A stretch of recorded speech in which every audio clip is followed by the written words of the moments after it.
Yo, what's up, chat room? How's it going today? For those of you in the States, did you have a good 4th of July?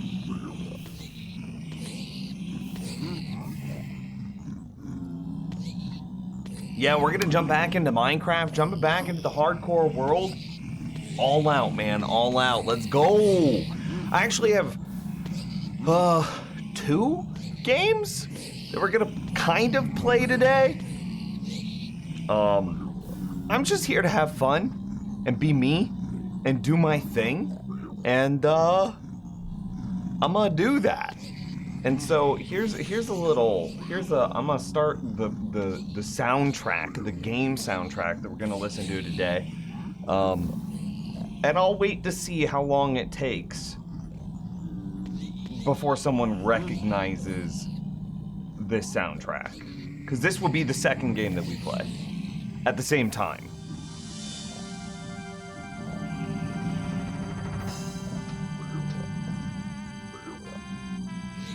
Yeah, yeah.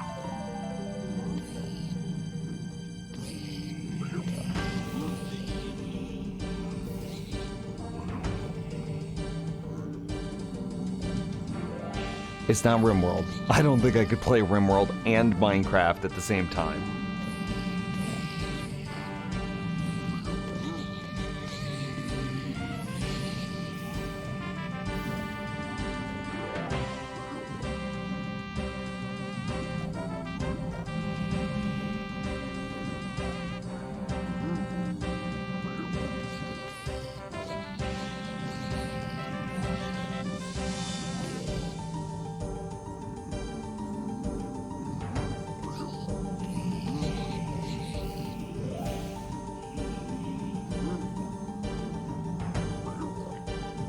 I'll give you a hint. The game has 3 versions of the game that have existed in its lifetime.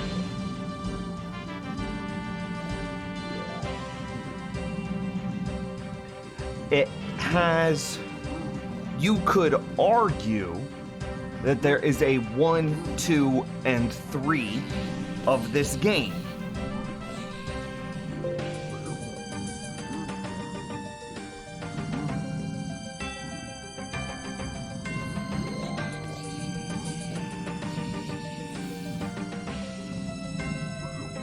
Yeah, nothing? It's all right. You'll find out here in a minute. So anyway, as we resume our hardcore Minecraft world, should I make a post in Discord? I'm gonna make a post in Discord real quick. Hang on, before we start.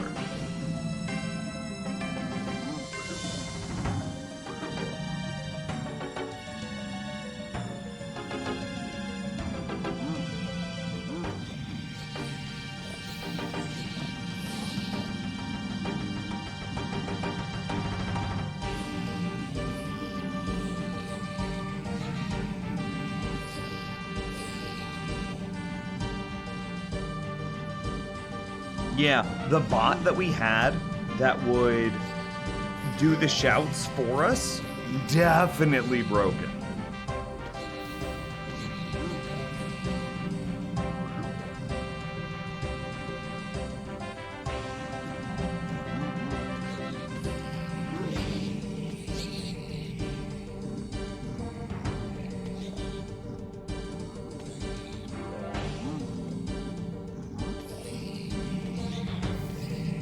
Okay, well, here we go. So we're gonna have to escape the Nether, and I say escape because I'm rusty, and there's a good chance that that rustiness is a danger to our hardcore world. Yeah, so that's something to be aware of.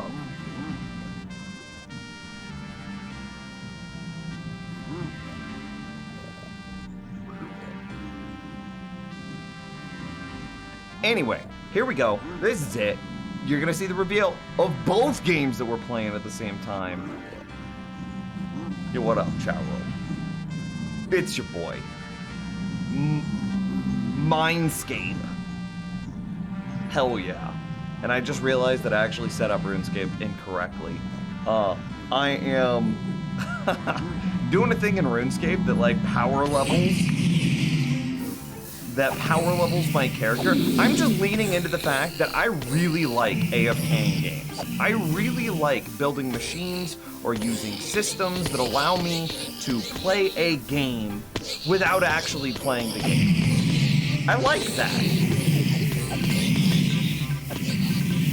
And you notice how me, myself, and I am currently killing pigs and jumping around in our gold farm slash bartering system, but my character in RuneScape, which you can see in the lower right or lower left, is just murdering things.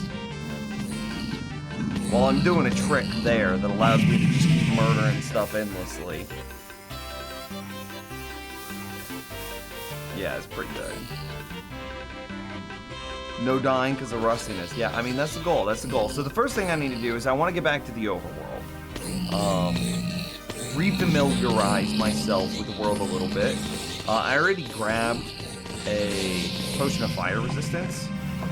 Yeah, grab one of these. Should we... I want to... Maybe... Oh, I didn't stack my inventory correctly. I'm rusty.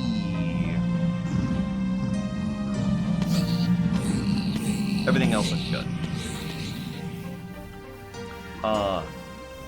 Let's convert some of our golden nuggets down. First and foremost, how do we do this again? Oh, look at this.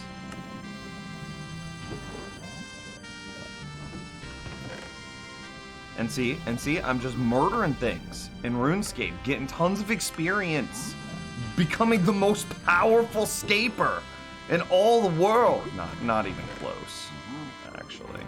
What up, JPS? I won't be able to be here the whole time. I'm traveling south a few cities to get a new piercing. That's exciting, I think. I hope.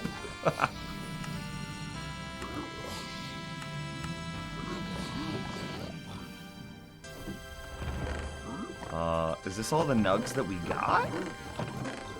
Maybe?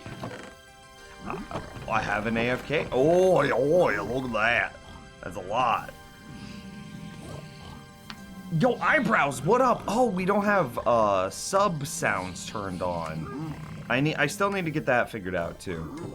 The old ones started to just like grind my gears. So that's something else that we should be aware of today. If you have any suggestions you'd like to make, you just let me know.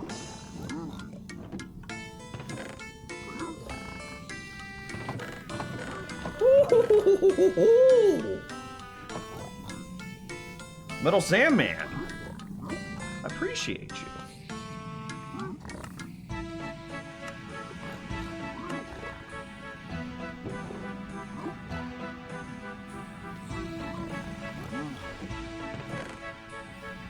It is exciting. The first piercing has greatly reduced my migraine, so I figure a second can't hurt. Wait!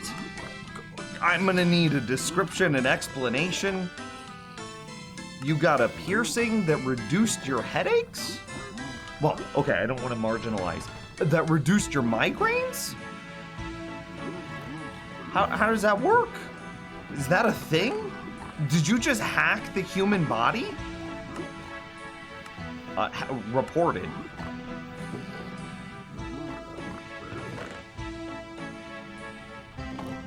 Is that it? No.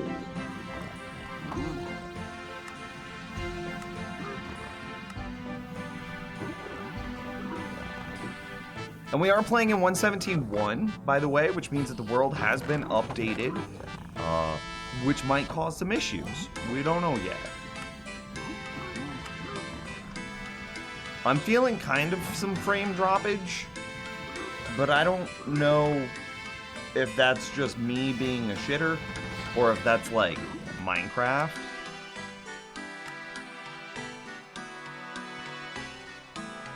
I don't know.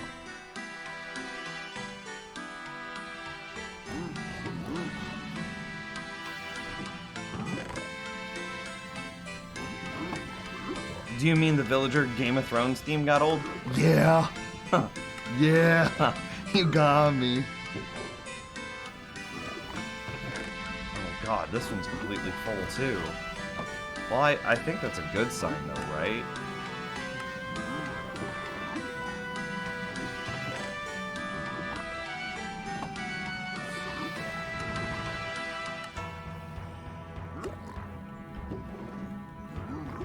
That's pretty much it. If we go for any more than that, then we get into a position where,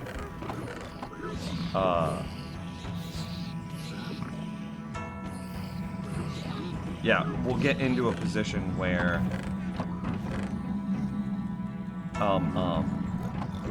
we just won't have the room inside the thing. So we could do maybe this.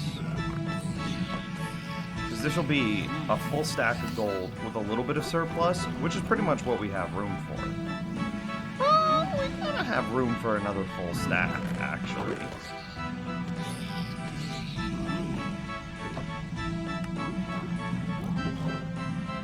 Okay, we'll chill. That's literally 1 bar.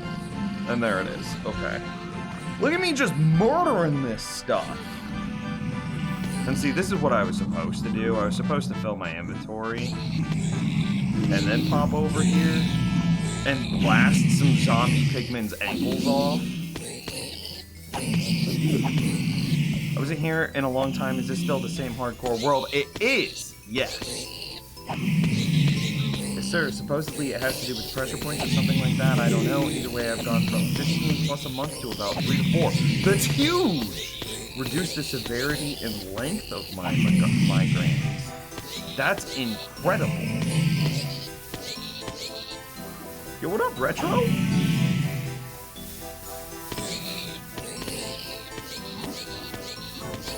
This still seems to be working pretty good, but that's not what I want to be doing today.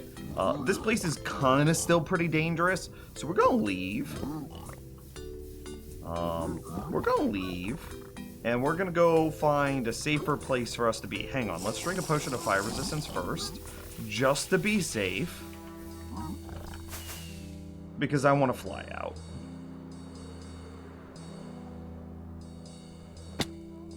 Yeah, this is pretty good. You should prepare your pickaxe. Do I do that here? Is this, I don't really remember. Is this the best place for me to repair my stuff?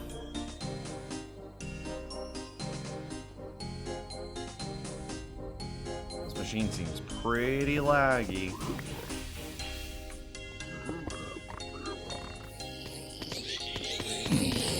Safest and fastest? Yeah, okay.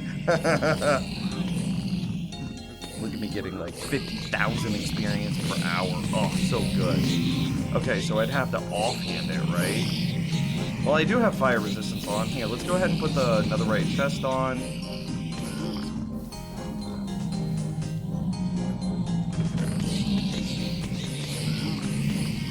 Okay.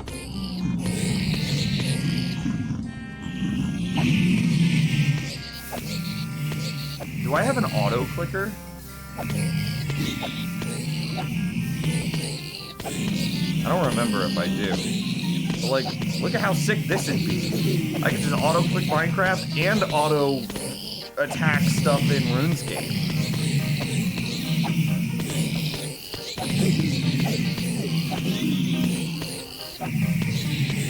And my pickaxe is almost fully repaired. Oh, ho, ho, ho. I recognize that this is probably very loud. Hang on. Okay, is that better?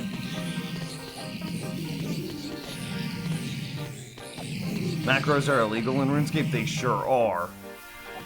But I'm not macroing. I'm just standing in a spot and monsters are walking up and attacking me.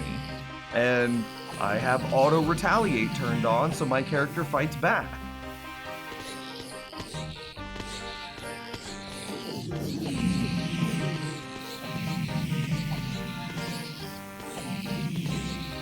Idiotic. Well, I mean, you can play old school RuneScape.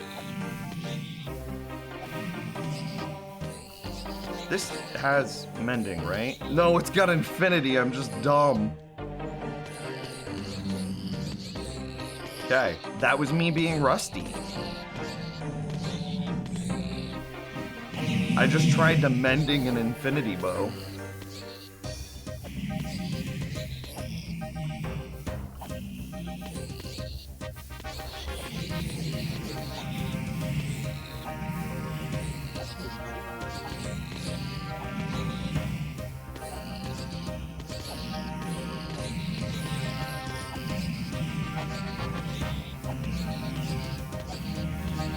go. Well, hi to you too, sir.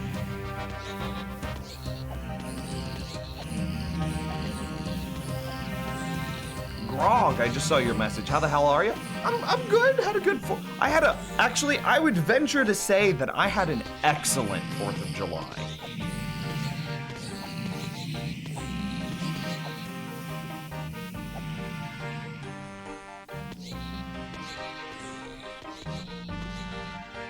Yeah, I'm sitting here thinking about it in my head.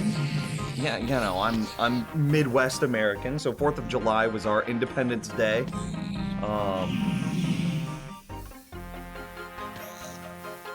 We, like, 13 of my closest friends, Candy Rabbits, and I all got together, rented out a whole bunch of campsites out in the middle of, like,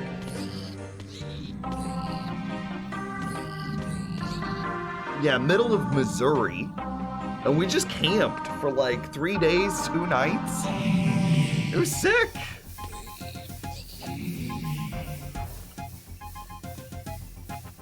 Okay, basically everything that I have that could be repaired is now repaired, with the exception of the Elytra, which is being repaired right now.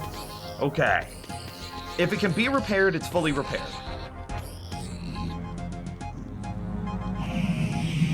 Right? Yeah.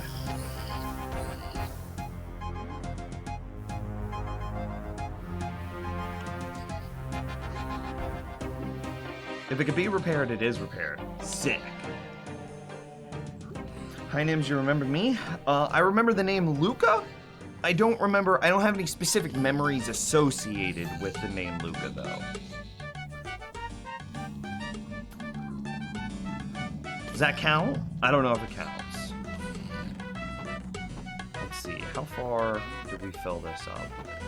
Okay, cool. It should go bottom to top. And it looks like we got a little bit of progress made. Song request Sea Shanty 2. I guarantee it's coming up. Hang on, I'll double check though. Sea Shanty 2 in like 10 minutes. It's in the playlist though.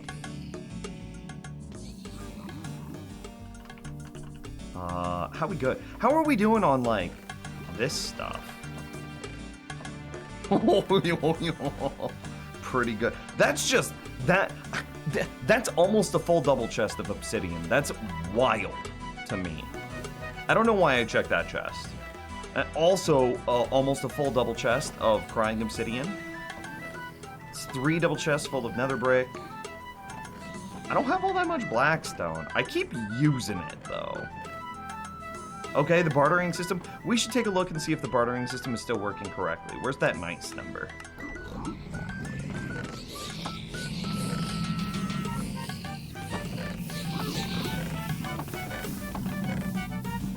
Why do we have this stuff in here? Does anybody remember why we have diorite and cobblestone in our quartz chest out of the bartering farm?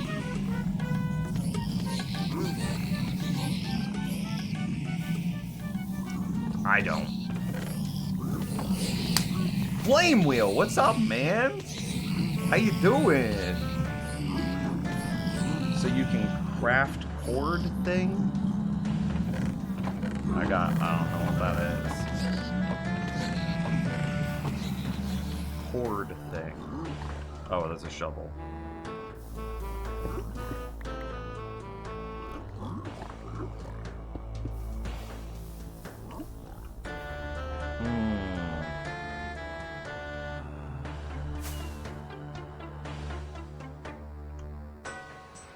I have like no FPS.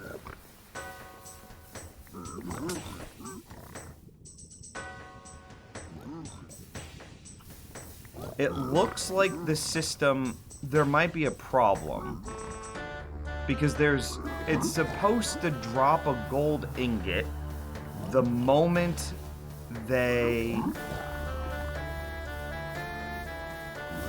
It's supposed to drop a gold ingot the moment that they finish looking at the gold. Did they somehow slow down Did bartering get slowed down a bit? Does anybody know?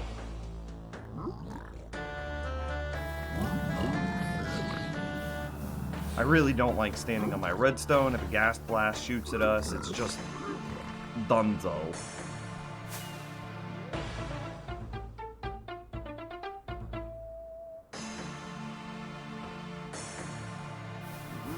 I mean, it's definitely still working. It just seems like it's working slower. Right?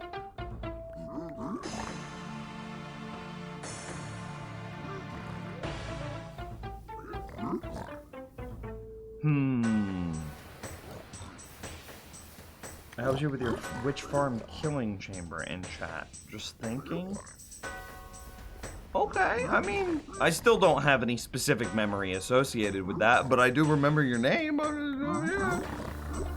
60 FPS, 52, 40. I mean, I've got hella machinery that's operating right now, plus we're in the Nether, which is already kind of just a laggy place, and I've also got 80 some odd entities on screen, most of which are just going to be like a ridiculous amount of zombie piglin.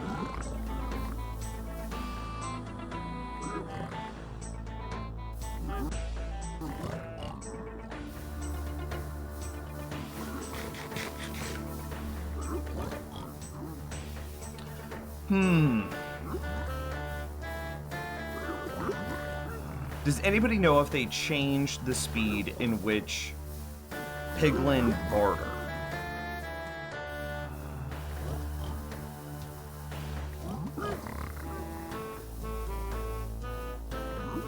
I don't know. I don't know. Maybe this is a thing where we unload the entities, but we don't unload the redstone. So like if we fly enough this way, is the AI that drives the piglin paused, but the redstone circuitry isn't, which would cause our piglin to fall behind on their bartering.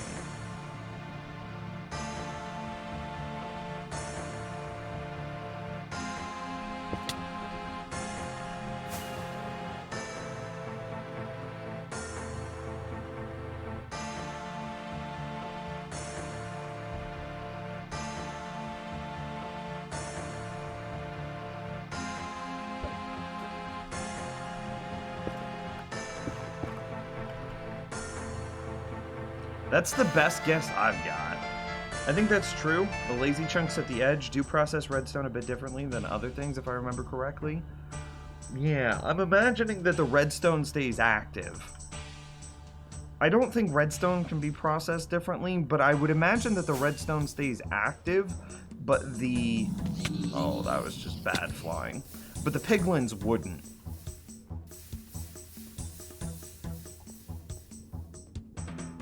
No changes made, just checked. Okay. It doesn't seem like they're falling any further behind than how far behind they already were. Like, if they're 3 behind, it doesn't look like that's changing. They're not catching up, but it's not slowing down either. And they all should have a small floater, so that way they have no delay in bartering.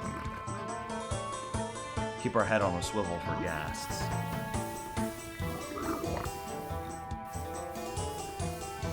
World tour. I'm not gonna do a world tour today, because I'm not familiar enough with my own damn world to do a world tour. But I am gonna walk through and like refresh myself with the world, which might inadvertently be a world tour.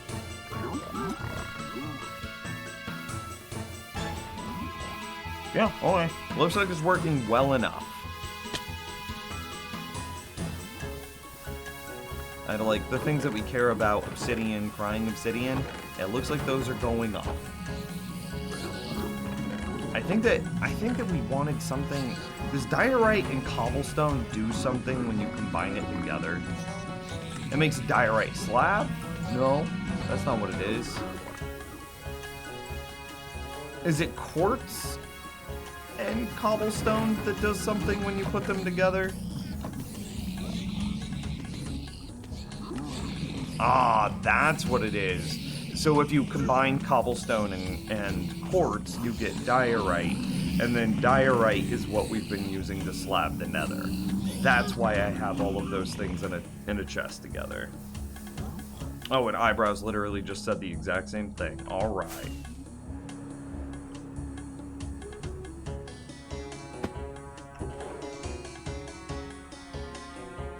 This shouldn't be here anymore. This seems like an easy thing that we can just clean up real fast, doesn't it?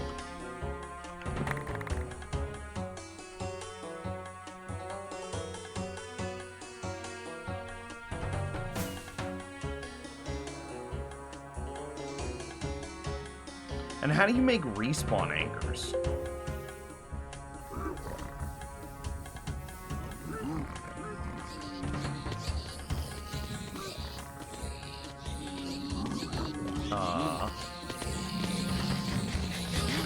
Oh, I came in here because how do you make respawn anchors? Let's look. It's just hella glowstone. Okay. Oh, Grog said it first? Quartz plus goblin. Oh, I didn't even see that. When's your next stream, by the way? Hey, Sea Shanty.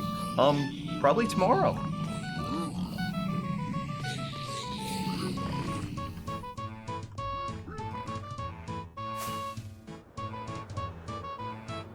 Okay, so my bottleneck is glowstone.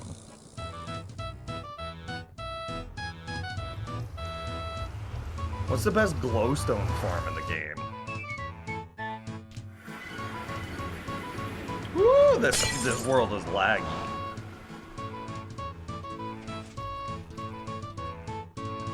We're gonna have to do some optimizing. Where do I put my netherrack? Witches for sure? Right. That's what I was thinking, but I was like, I don't have a witch farm. So how do I access glowstone in my world? Is it villager trading?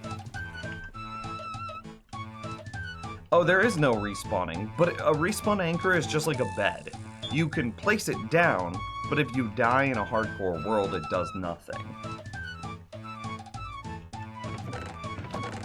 I think this is supposed to be nether.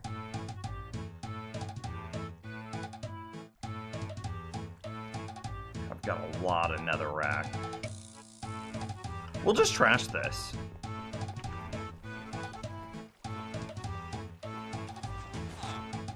Darkroom mob spawner drop glowstone? Like, tiny, tiny amounts. Dude, Sea Shanty 2 is such a banger!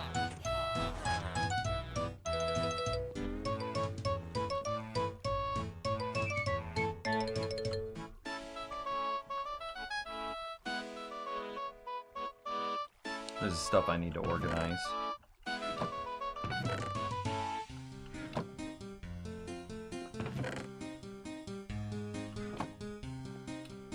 Where do I put barrels, carpet, and string? Yeah, it's like clerics trade glowstone, so villager trading, or witches drop glowstone, but then the only reliable thing I have for like witches is still the darkroom mob spawner, and that's pretty slow at getting glowstone. It works, make no mistake, it works. But like, damn is it slow.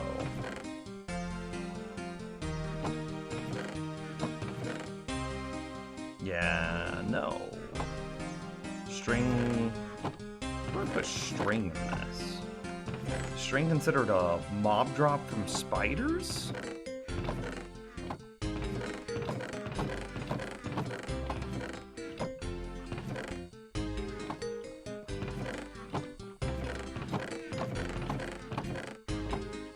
I don't have any string already stored. It could be considered a redstone item for like tripwire.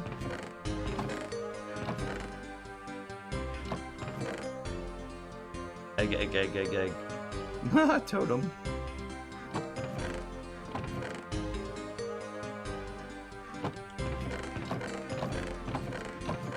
just go put it with all my other string. I got a lot of junk just around my house, though. Maybe since early 1.16 you could get glowstone for bartering, you might have a lot of glowstone? I didn't think I had glowstone. Does bartering actually give glowstone? If so, I made a mistake in my barter build.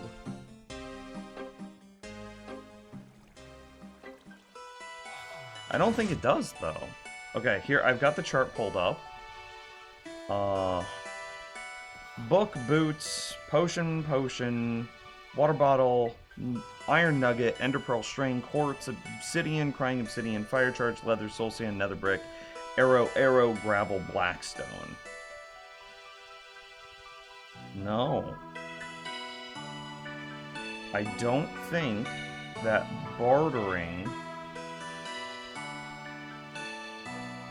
gives glowstone. Oh, they patched it quickly. I see what you're saying. You're saying it used to, but doesn't anymore. I gotcha.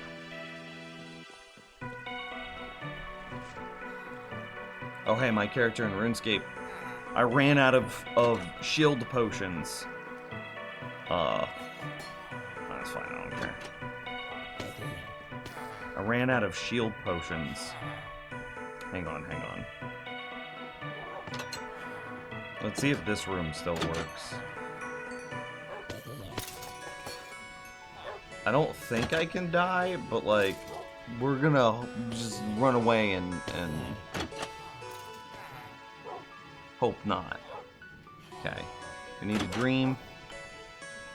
We want the customizable rumble. Yeah, we'll pay him 22,000 coins. Yes, okay. We gotta buy more, like, absorption potions. Okay, we gotta take all of our absorption potions. I want to take 26 of them. I want to drink, and I need to shut off Skeletal Hellhound and Tree Spirit. It's just supposed to be these 5. And this is what I messed up. Okay.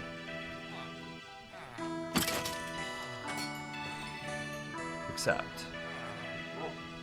And now I should be able to be in here for like days on days on days on days. Some new projects? Yeah. Okay, so I gotta drink these potions.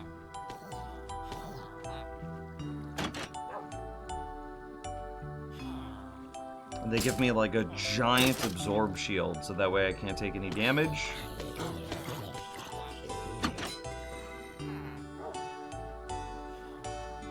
Alright. And then once the first monsters appear, I drink that green potion in my inventory. Make sure auto retaliate's on. Drink the green potion, and now we can AFK here for 6 hours while we continue to just rock out in Minecraft.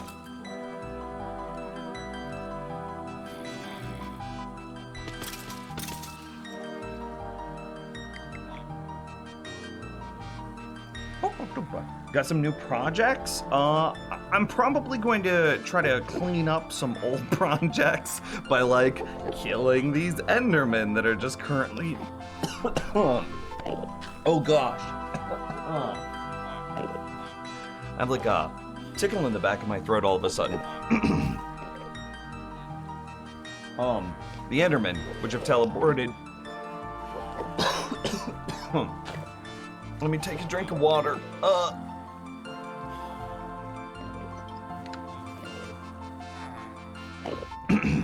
Say, I can't.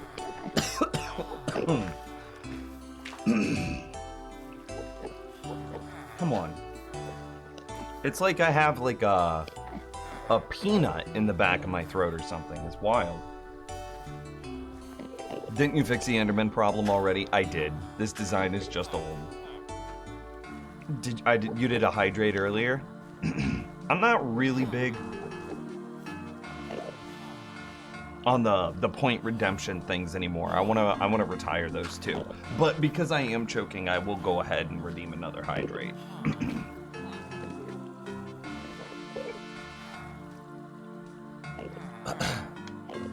It's like I have a peanut in the back of my throat. I had like penne pasta for lunch. But yeah, this problem is fixed in newer designs.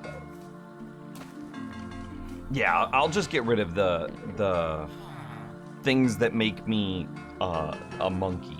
You know what I mean? Like I am here for your entertainment, but not that kind of entertainment. You know what I mean? I also want to see if we can clean up the villager breeder. That kind of works.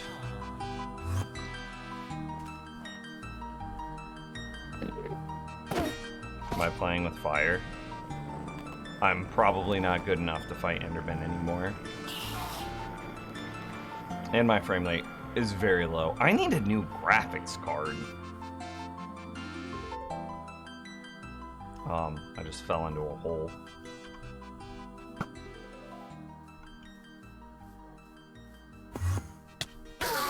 Okay. I think I have better designs for yeah, basically everything has gotten upgraded. I have better designs for the bee breeder. I have better designs for the villager breeder. I have better designs for a lot of this stuff. No more monkey nymphs. Okay, anyway. I want to add some... Oh, God. I have no glowstone. I was going to say I want to add some more texture to the nether bridge, but 10 glowstone is not a lot.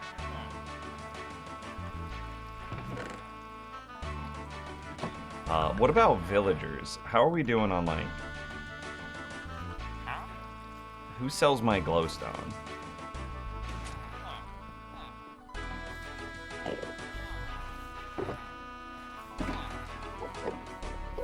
Am I actually low on carrots and potatoes?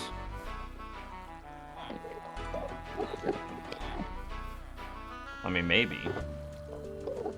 Hang on, do I still have this macro to quick trade my villagers? Come on. I gotta open up my macros and see if it exists. Keyboard actions. Villager trade spam is...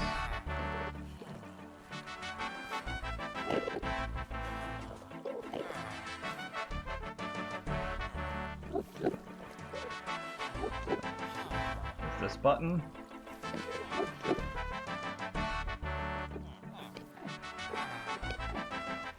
Okay, okay. It should be this button, okay.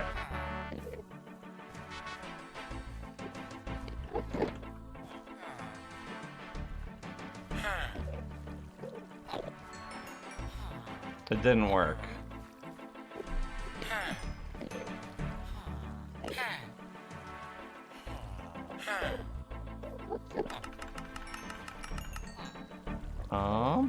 Why it no work? Let's try this guy. Oh, it kind of worked on him.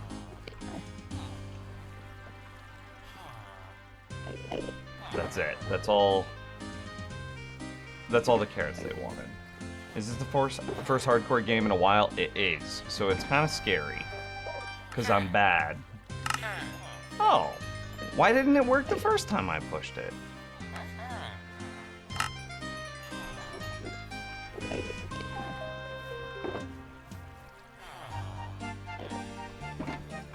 Think he's gonna reset your trades for me? Or nah?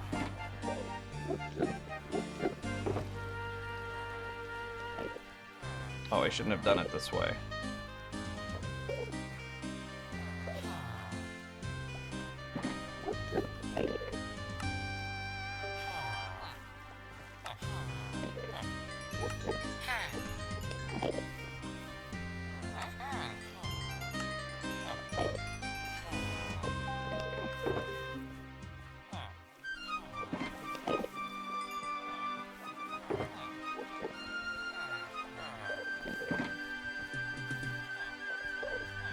Don't want to reset. Don't want to reset.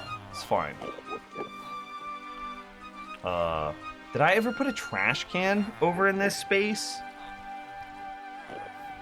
I don't think I did. Okay, well that space definitely needs a trash can. Not a trash can. No trash cans.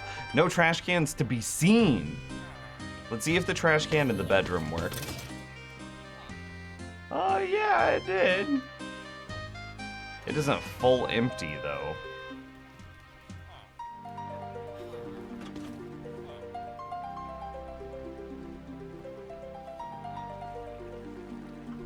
Okay, so there's the glowstone that we need to buy.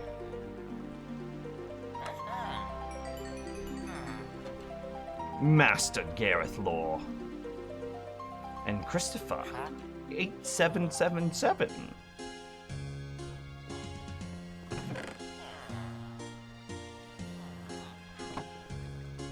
We could get some trading in. Get a. Oh yeah, I got a quick macro that.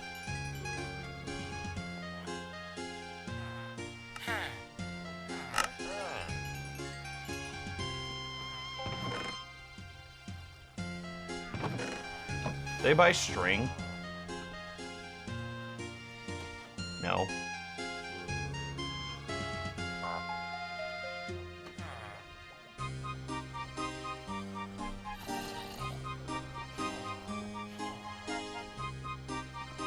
Somebody buys string, I just don't remember who. It's probably like a fisherman.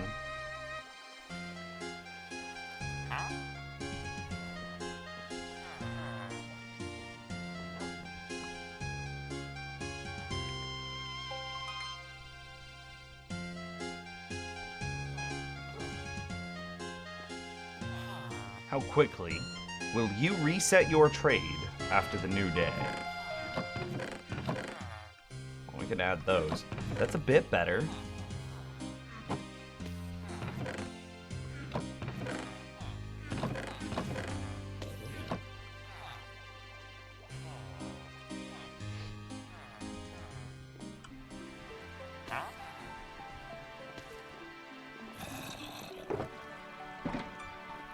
Okay. This area of my world is also very laggy. I don't know if this is just because, like, my computer is laggy or, like, I built a laggy world. I don't remember it being this laggy, though.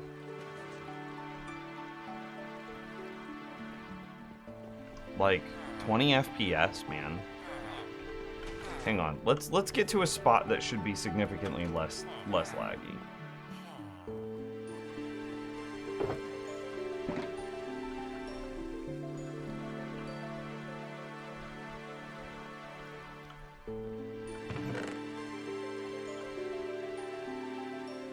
Got plenty of emeralds.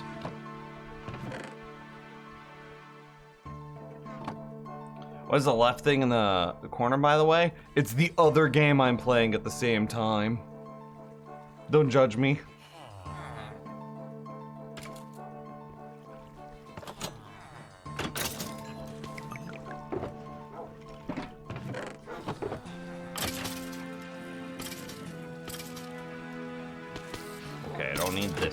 This much cobblestone.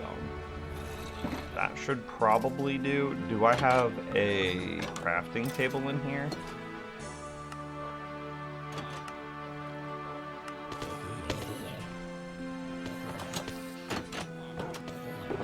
Yeah, we talked about it at the beginning of the stream. I am playing Minecraft and,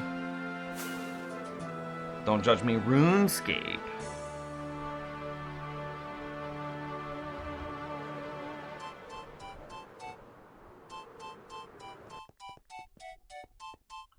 So this area should be significantly less laggy.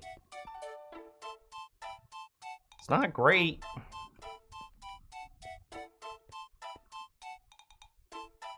What the hell is Bloons TD?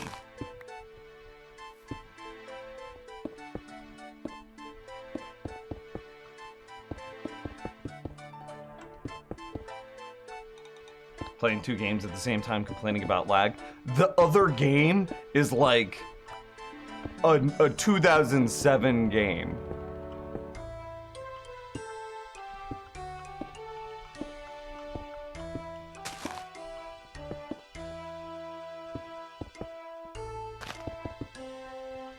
I wonder if OBS changed some setting. How's the stream quality?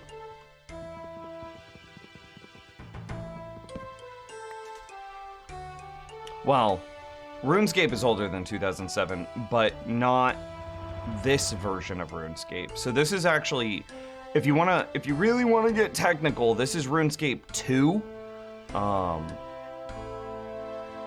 They are currently on RuneScape 3. RuneScape 1 is crazy old. RuneScape 2, I think, came out in like 2002, give or take.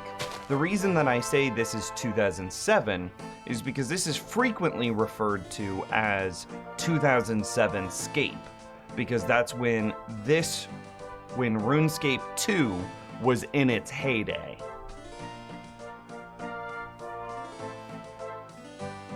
Which is why I said that this game is from 2007.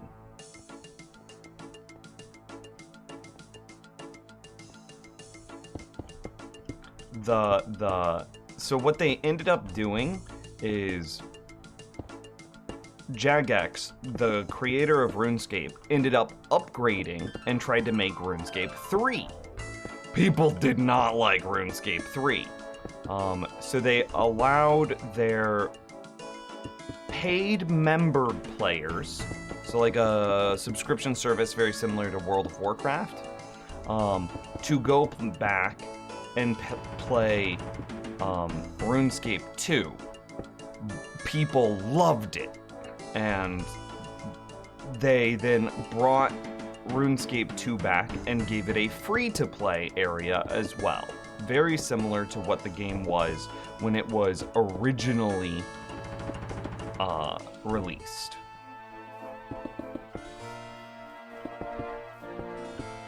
So this game is the 2007's heyday version of RuneScape 2 reimagined for modern audio. It's basically what World of Warcraft Classic is for RuneScape.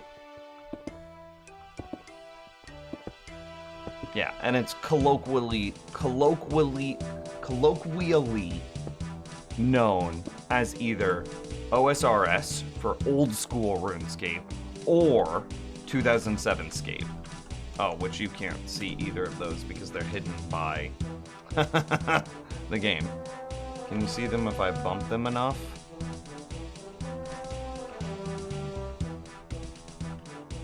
No, that's fine. Here, can I do this? Yeah. Okay, so they're either known as old school RuneScape, OSRS, or 2007 Scape. Yeah. And I am slabbing the slime farm, don't talk shit on me.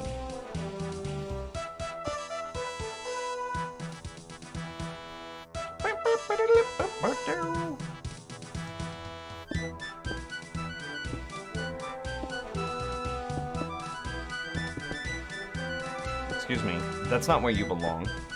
So this is one of the projects that I know needed to get done, that I would have a lot of movement associated with it, that would slowly rewire my brain to movement in Minecraft again. I was like, and I'm not gonna be mad that I went back and slimed the frickin' slime farm. Do I have to slab the lakes? Drown can spawn in the lakes, right?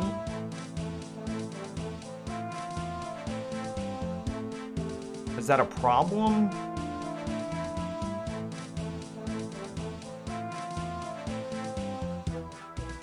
I have to drain them.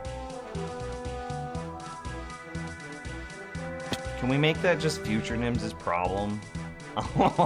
I don't want to have to deal with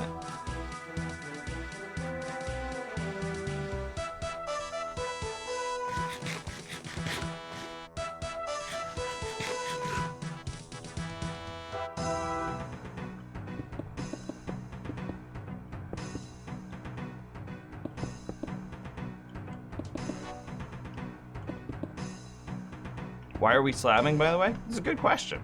See this big old hole right here? Well, at the bottom of this hole is a slime farm. The more area that we slab, the more efficient this slime farm gets.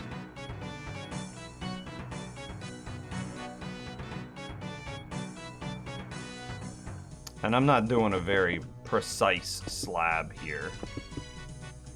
I'm just getting it done.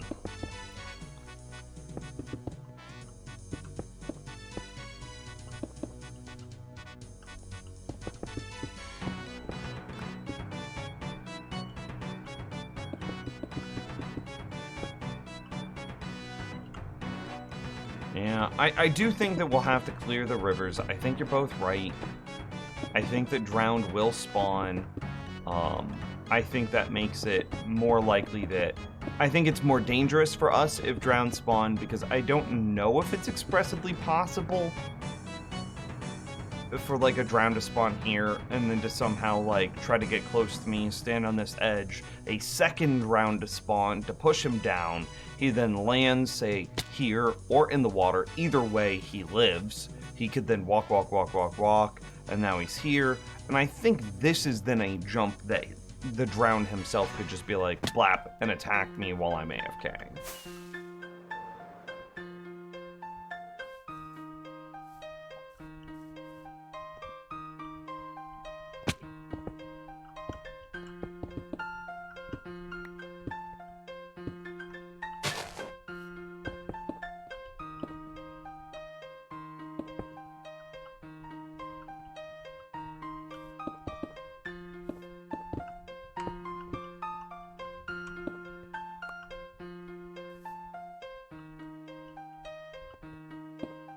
You wouldn't worry about them? Why wouldn't you worry?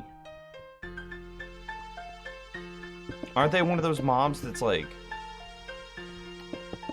problematic because they prefer to stand in water? Well, they spawn in water, which prevents them from burning in the daytime. They basically spawn in the place that keeps them safe from dying in the day. In terms of mob cap? Oh, for hurting rates. I see what your point is.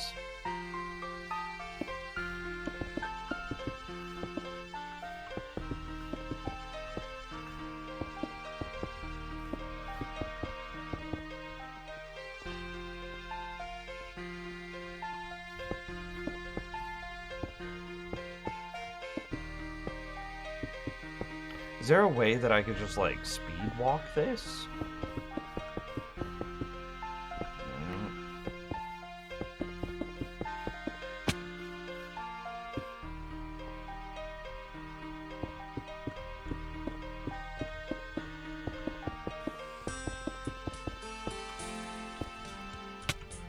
Excuse you, spider. Could you not?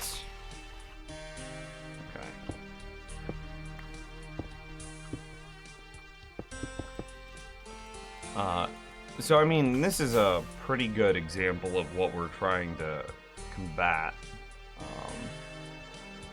Imagine that I'm standing down there on that platform, and then just all of these monsters are just spawning around us. That's no good. We don't want that. So every slab that we place is one less spot a monster can spawn.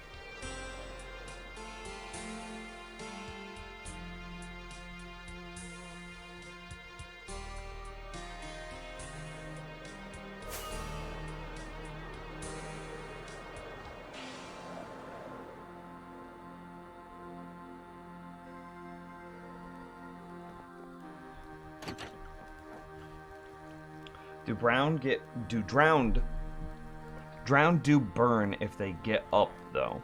Yeah, but why is a drowned gonna leave the safety of the water in the daytime?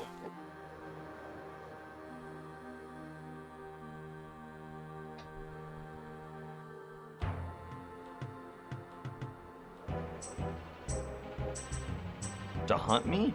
I don't know if they can, like...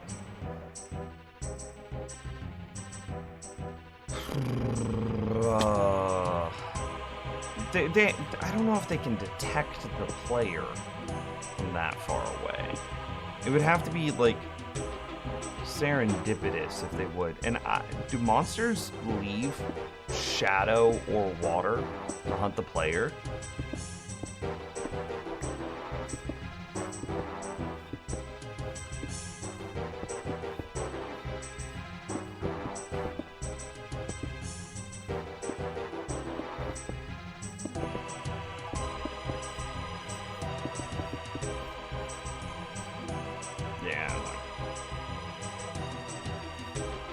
Close enough?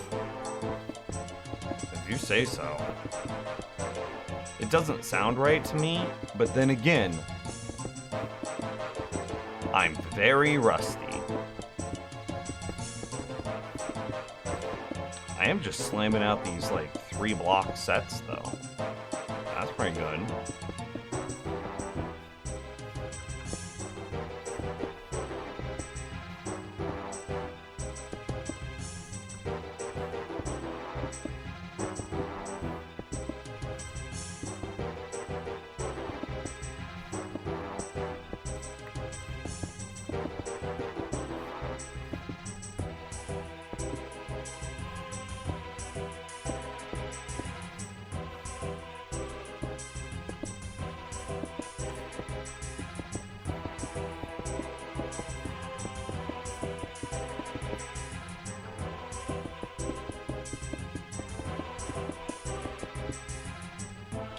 This music, it's slamming, isn't it? RuneScape music's great!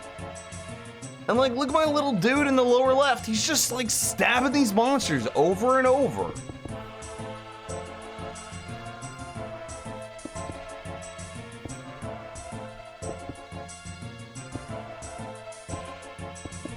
I'm getting hella experience while getting hella experience.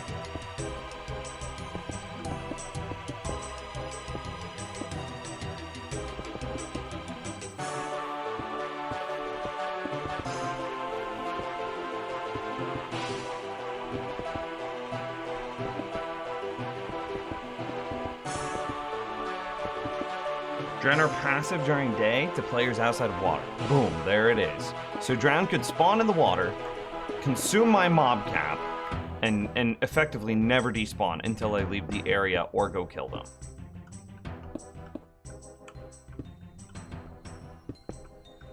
My greatest fear realized. Trevor, what's the opposite of drowning? Is it just breathing?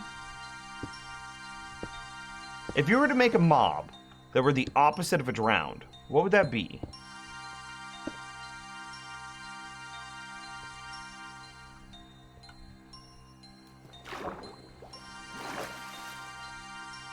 Bro, that was kind of trippy. The RuneScape music just lined up with what we did in Minecraft.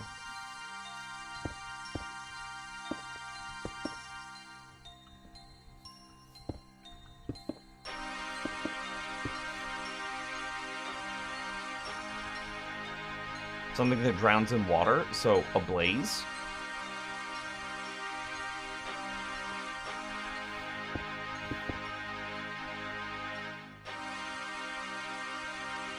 Husks.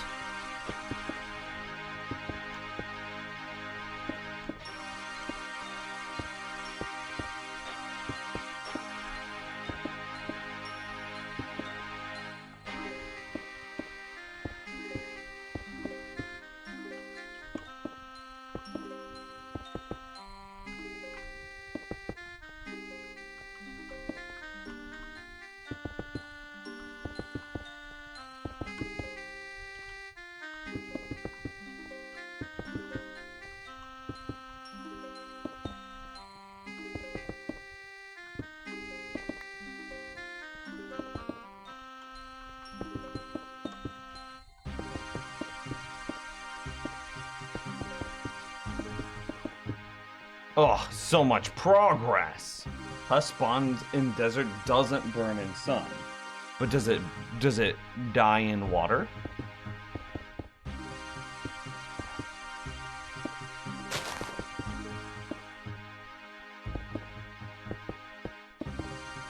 Do we need charcoal for anything before we cover this? No.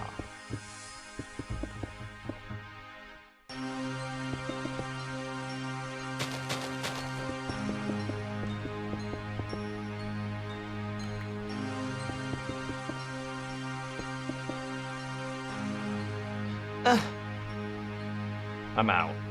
Okay, let's go get more.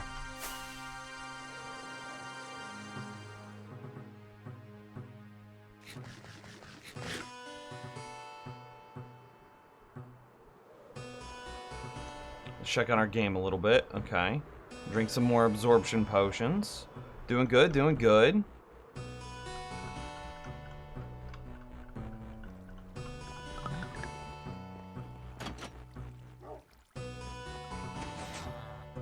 I need more cobblestone slabs.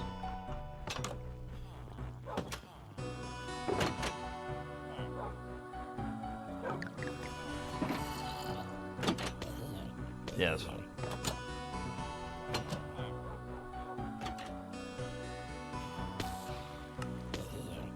Stream compression while flying over the torches? Yeah, that probably was kind of rough.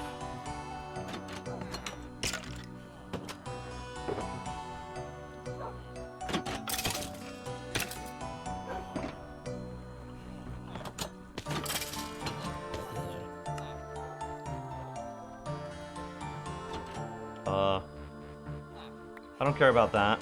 I don't care about that. Yeah, it's pretty good. Okay.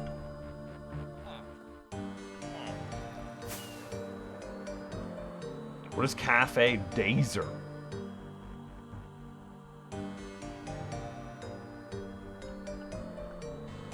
Yeah, just imagine how good this terrain's gonna look whenever it's all slabbed.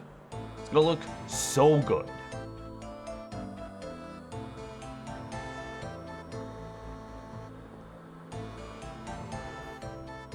I wonder if it'd be just better if I slabbed one area and like this field here as an example, because the majority of the monsters are going to be spawning here and not here because this is so hilly.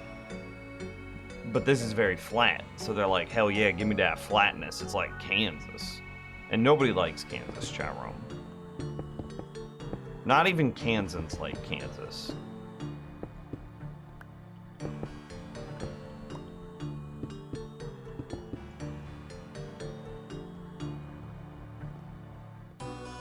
Is that really as far as I got, though? No, okay.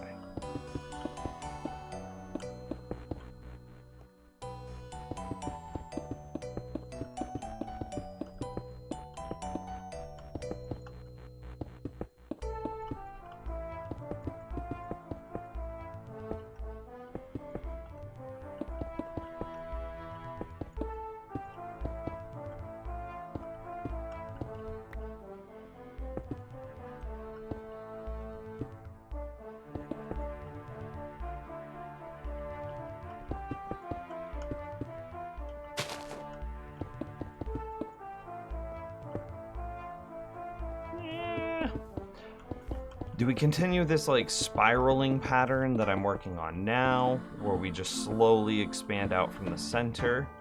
Or do we just like brute force pack all of this flatness away?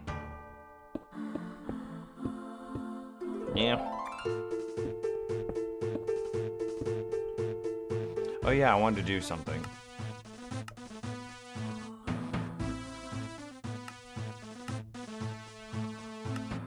Oh, I did those backwards. Okay, hang on. I gotta fix that in my program.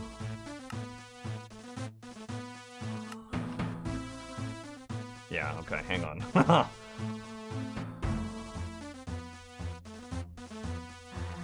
I have those buttons bound to some buttons on my mouse, and apparently I just did them backwards.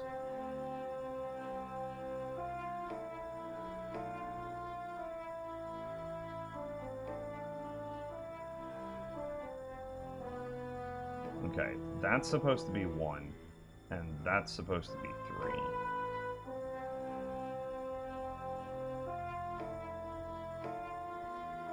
Okay.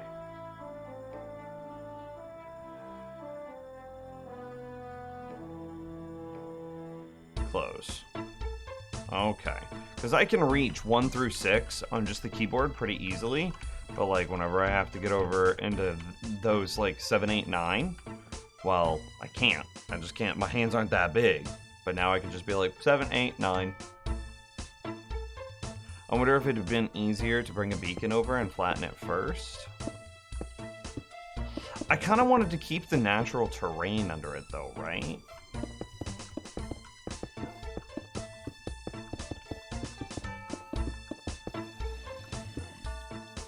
Like, I mean, it is pretty quick to Hello?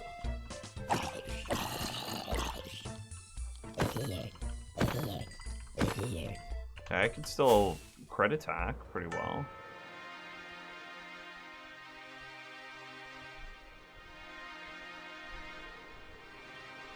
Air quotes natural. I know I'm slapping the shit out of it, but like... Natural is relative, right?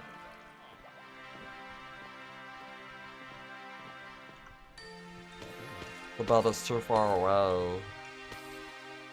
We may not rest, there are enemies nearby.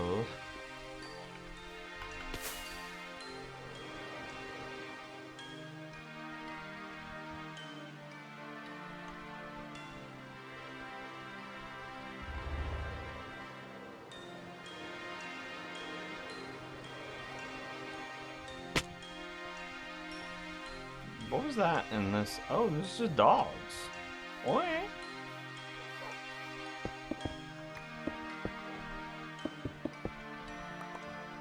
Here, you guys can have this meat.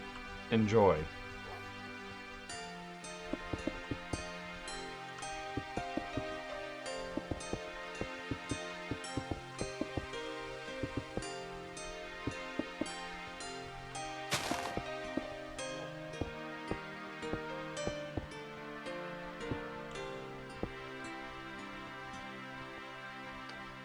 Are you going to lock the woofies in? No. We'll probably cull the wolves. It's just unnecessary. It will probably cull the llama. There was a chicken, that's probably going too. Let me show you my frame rate problems.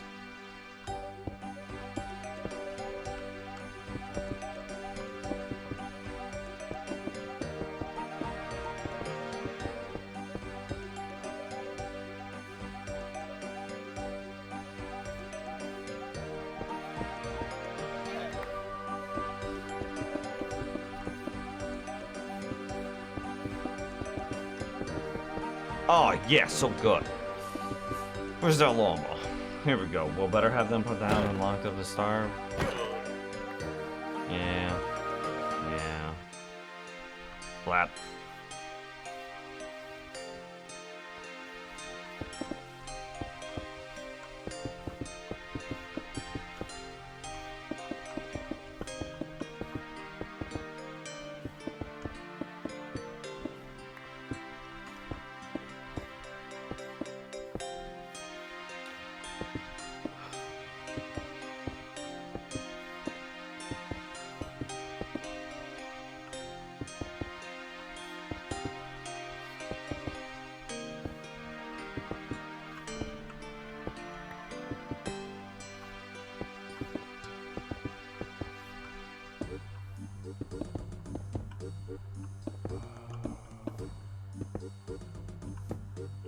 Place the block, damn it. I don't care if I'm in the way. Place it anyway. Push me out of the way. That's all we need. Yeah. Good God, how far over is this?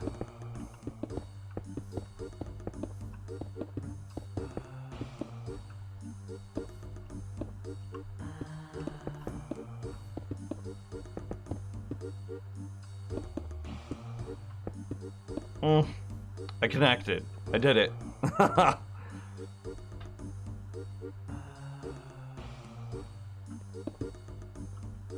Yo, what up, Space Lamp? How are you?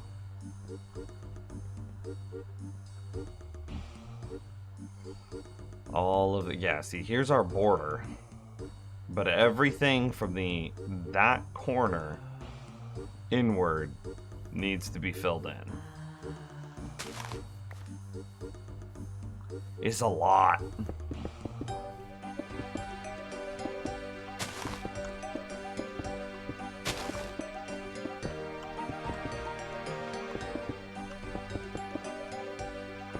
I do feel myself getting better, though. I don't know if you can see it, necessarily.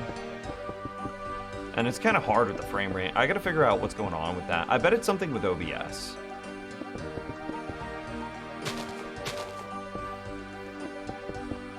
Or it could just be the fact that I'm playing 2 games, even though the second game is like freaking like 8-bit browser-based mobile nothingness.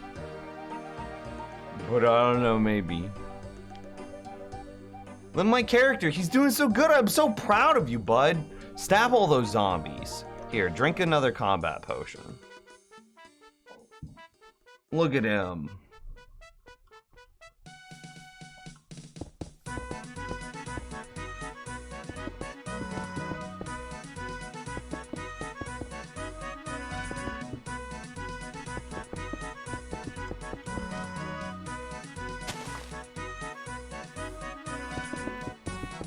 Still takes some power to run that and Minecraft and OBS. I mean, yeah, but like, how much power? Hang on, let's look. Start Task Manager, processes, apps, RuneScape, freaking like. Okay, it's actually using more than like a percentage. It's using 7% CPU, 7% GPU.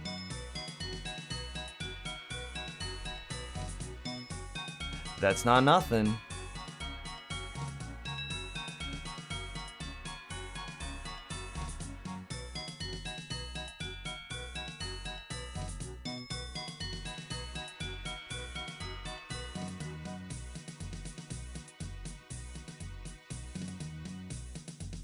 What is that? Hang on, I have some weird thing running.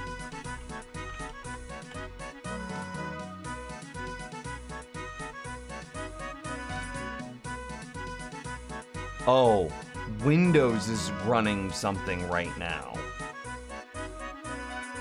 Do I need to like reboot Windows? Is that why?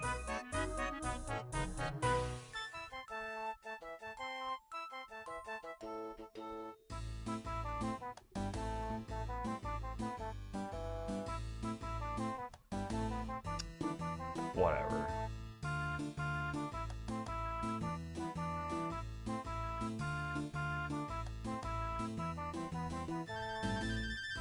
Windows is running something that's taking 0 CPU and 0 GPU, but hella RAM. I was like, why you doing that, Windows? Why you gotta be running a thing while I'm trying to stream?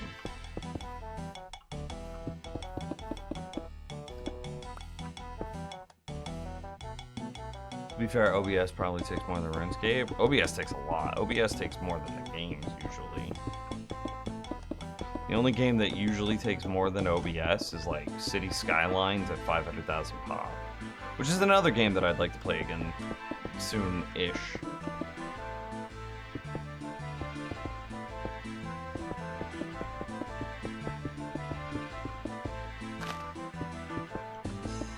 Oh, I don't even have to break the ferns. I could just literally... Oh! Okay.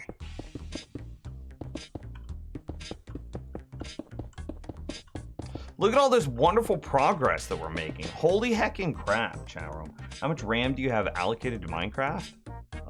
4.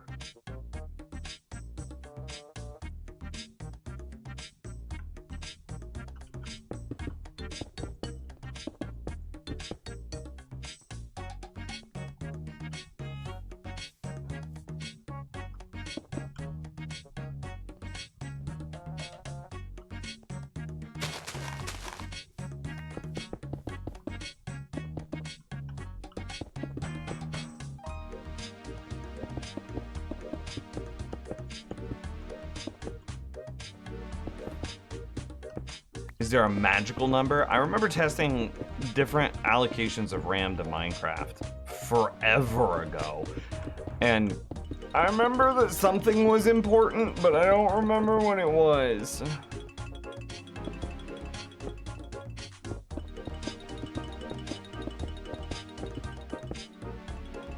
Look at this. So I've just tuned in. What are we slabbing the overworld for? Increased passive mob spawns or less hostile mob spawns? Less hostile mob spawns, so that way the quad slime farm, which probably needs to be rebuilt because I'm pretty sure that there's a problem with like the iron golems dying. So that way the slime farm can operate at a higher efficiency.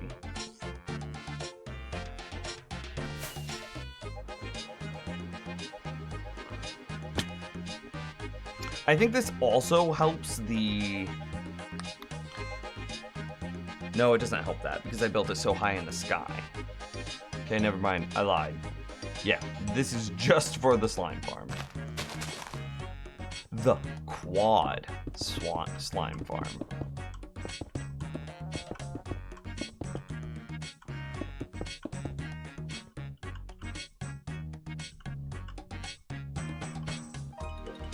It'll be a grind, but it'll be worth it in the end. I'm out of practice from playing Minecraft, right? It's been a while, and so I hope that doing like a bulk slabbing project will be relatively safe for my hardcore world, and I also hope that it'll help refamiliarize me with the Minecraft controls. And it's like, I don't feel too terribly rusty, right? I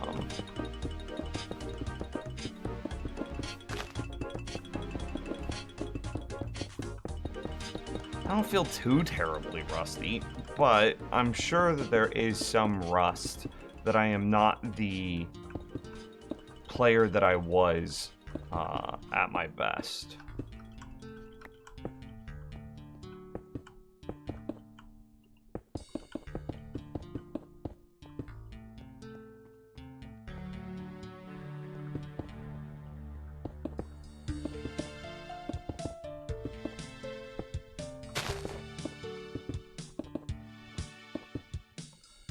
Was that a donkey wearing a chest? It might have... Oh.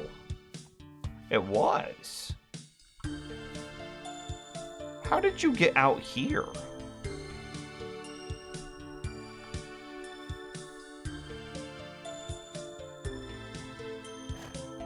Isn't this...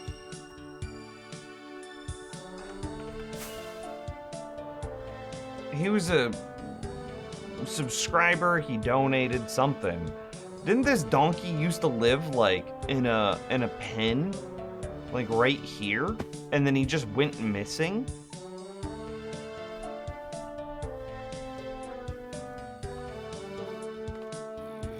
Huh. Top that off.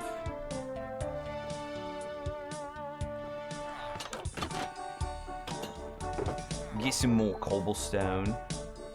4, 5, 6. 1, 2, 3. 1, 2, 3. No, not that much.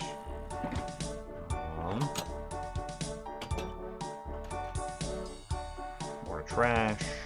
More craft. More craft. More craft. Do we care? Nah. Have you built a raid farm before? Or what are your thoughts on them? I do have a raid farm. I have a raid farm in this world. I have a raid farm very close to me. I think that they are incredible and maybe one of the best, if not the best, farm that you could possibly build in Minecraft. Maybe the most powerful farm that you could build in hardcore Minecraft. I think I actually... Is there a farm? Is there a farm that's more powerful than a raid farm for a hardcore Minecraft world? That's like... Golden carrots are also So, what makes a raid farm powerful for hardcore Minecraft and not for vanilla or non-hardcore? And that's just infinite totems of undying, right? Having infinite totems of undying makes your hardcore world much better. Is there anything better? Maybe golden carrot farms. Or...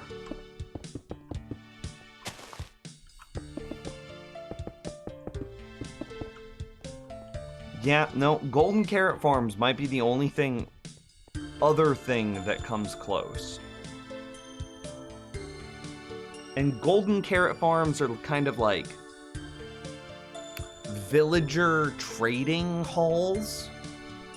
But, like, that's not a singular thing, because to make a villager trading hall, then you're talking about needing, like, a carrot farm, a potato farm, a pumpkin farm, a melon farm. You're gonna need a villager breeder. You're going to need, like, a blacksmith, a toolsmith, a weaponsmith, well, blacksmiths, and then have several toolsmith, weaponsmith, and armor smiths. You're gonna need, probably some fishermen, maybe a darkroom mob farm. And all of that comes together to maybe equal how powerful raid farms are for hardcore worlds.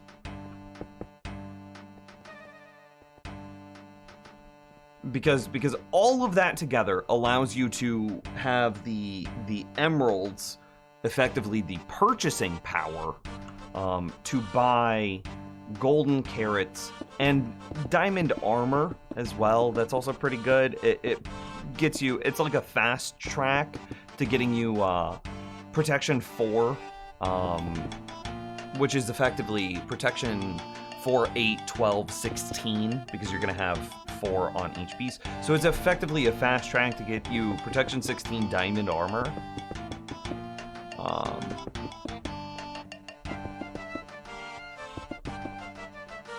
And is protection 16 diamond armor more, and golden carrots, more or less powerful than just a raid farm and infinite totems of undying?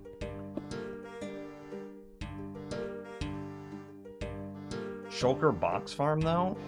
I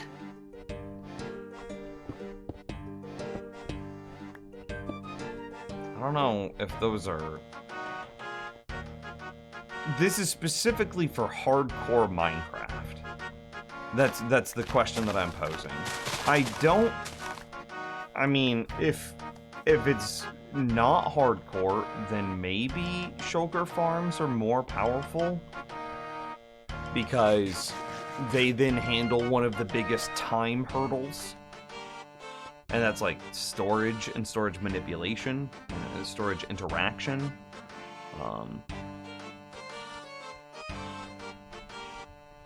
Because death is no consequence in a non-hardcore world, which means you don't really care about your armor. You do a little bit, but not so much so that it's like...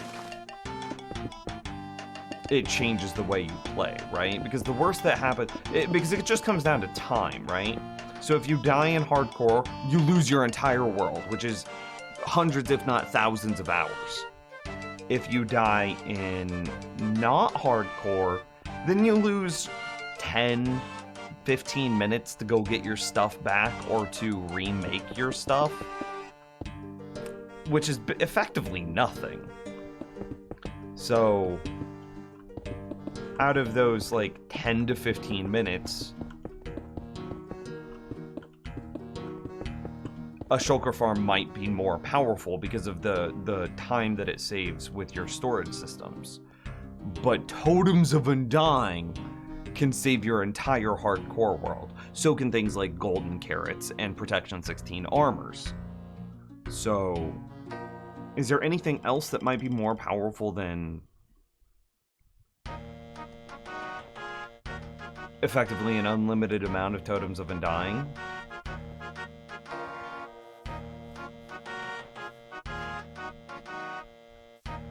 I don't know.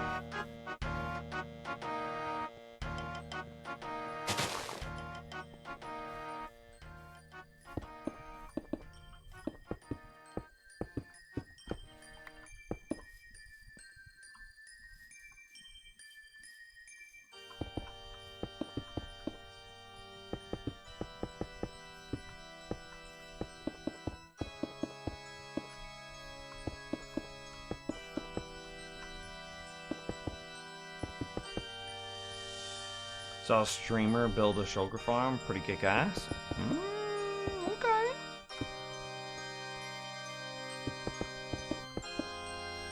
Maybe the question is phrased poorly. Maybe I should rephrase the question. Is there anything more impactful to a hardcore playthrough than a raid farm?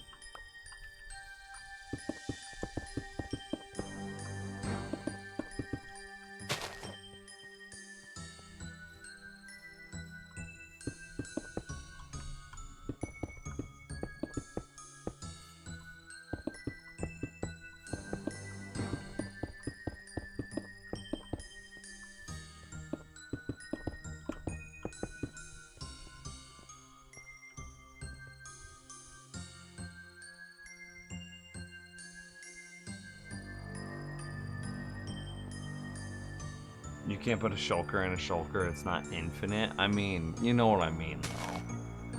You're just generating tons and tons of wildly compact space.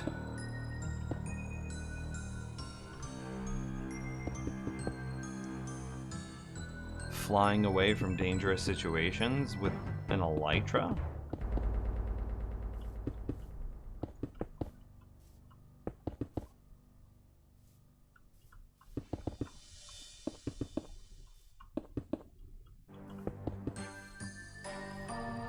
Yeah, but that's not a farm. You're not building an elytra farm. Right? I think so.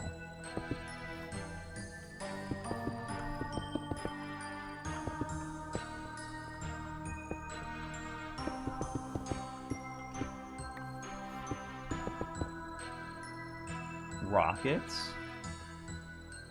Is that OSRS Hardcore Iron Man? No. It's just an OSRS account that I am working on so I can one day do raids with my friends. Let me re-up my absorption, speaking of which, and pop another super combat. Yeah.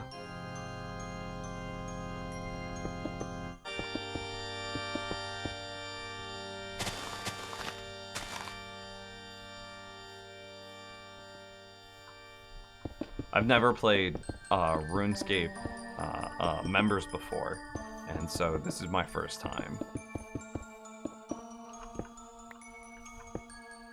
Is it contact? Well, thanks. You think rockets and gunpowder is more powerful than an infinite supply of Totems of Undying or Protection 16 Diamond Armor, Golden Carrots?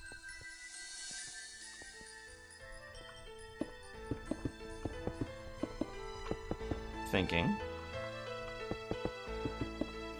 Gunpowder is TNT, gunpowder is rockets, TNT is mining large areas.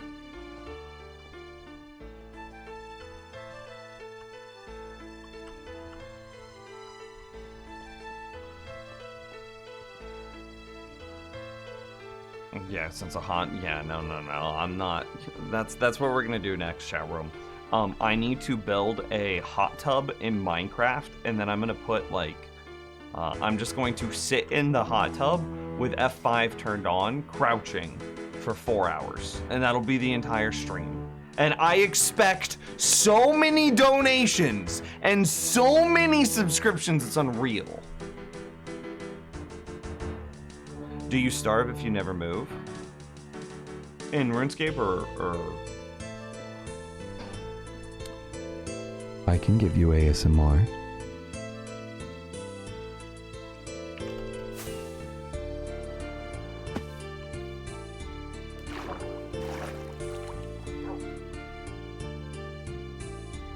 Look at me. I'm just in a hot tub with my dogs. Subscribe to Nims. Follow. Donate. Oh wait, chat room.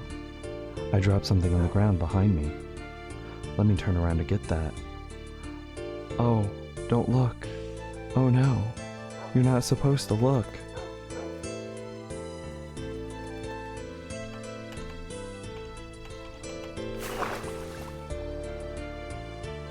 Now all of you need to subscribe. All of you. That's the rules. That's what the meta says you have to do. I did my part.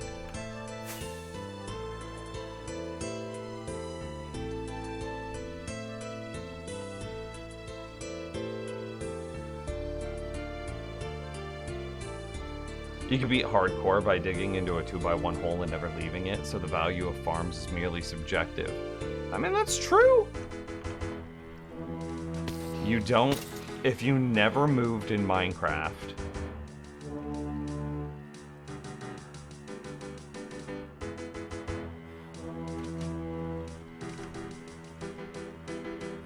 does that count as beating the game, though?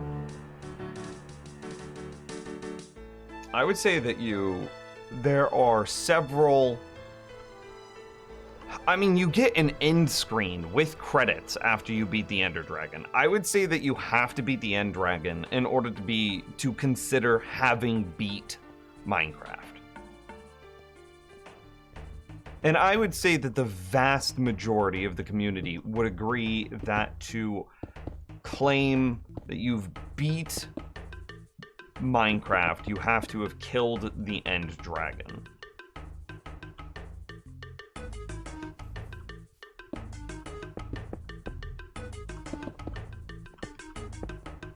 Yeah. There's another part of the community that I would say something like, you have to have built these farms. Like, in order to have, air quotes, beat Minecraft, you need to have built an iron golem farm. You need to have built a villager breeder and some sort of like villager trading hall. The list of farms is very subjective, but I would be willing to bet that there is another set of players that would say that you need to have built these farms, and then they would have their own subjective list. Yeah. So I don't think that just digging a hole and like never logging out counts as beating Minecraft. Not enough nudity? Okay, hang on. We can fix that real quick. Oh wait, my dog hole. Okay. Hey chat room. It's me again, your boy, Nims, with another hot tub stream. Just me and my dogs hanging out.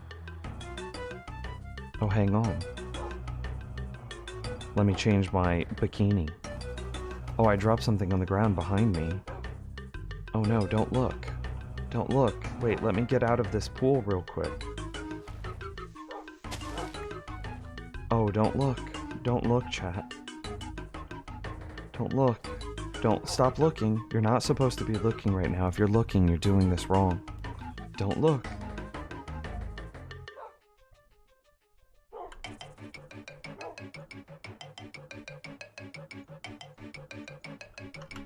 Welcome to the Twitch meta.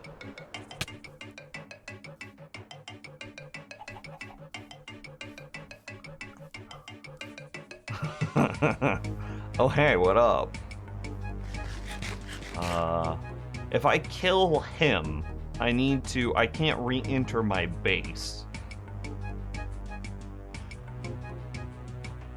Unless I get a bucket and drink some milk. Huh.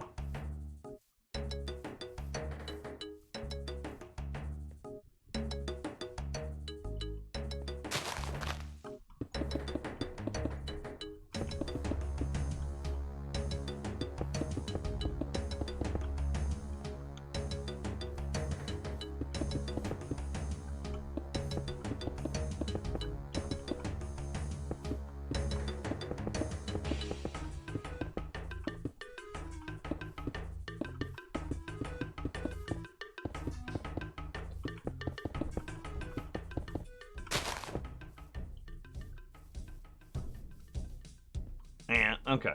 If you don't have a pigeon head mask, then it's a stale meta? Oh, lord. I mean, I'm a bird. Does that count? It's close, right?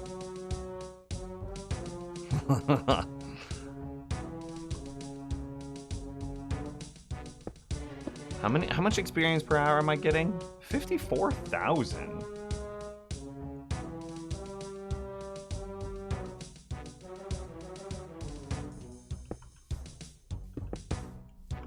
Damn, dude. I'm so good at this, I'm playing 2 games at the same time, getting hella experience.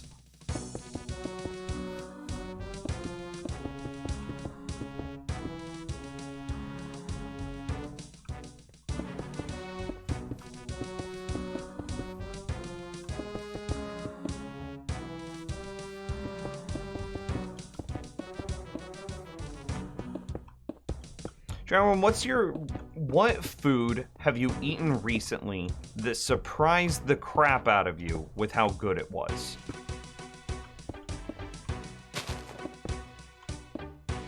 Oh, that reminds me, I need to take the chicken out the fridge so I can meal prep.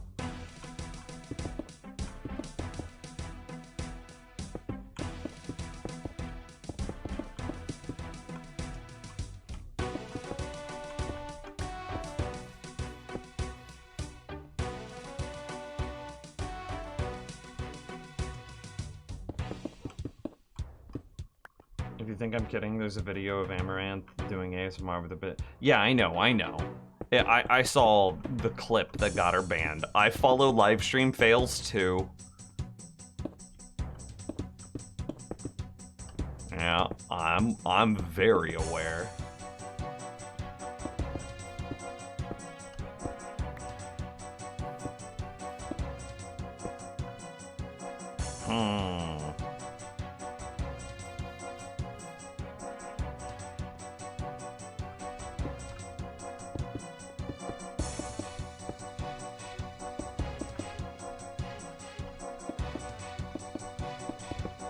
It does seem like Twitch is at an interesting crossroads, though, because like if a person wants to objectify themselves and use their body to sell sex, that's perfectly fine and should be perfectly fine. But is Twitch the platform where they should do that? Maybe not. There is a part of the community that definitely thinks that Twitch is a place to do that, and there is definitely a community that says no, not here.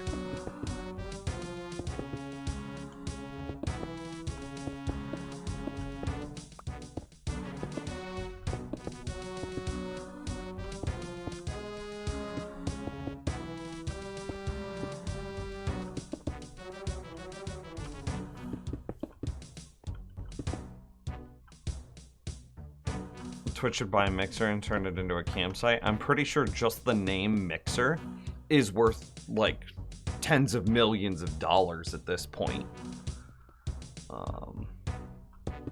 I don't think it's worth that kind of investment from basically any company.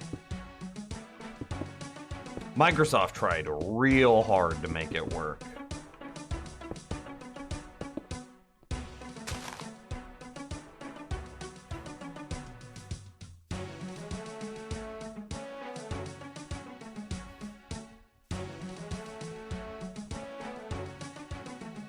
Been a long time since that happened. What do you mean, what happened? Amaranth's pigeon head thing? No, it wasn't. It was like 2 weeks ago. Yeah, it's the inconsistency that's really the problem. Yeah.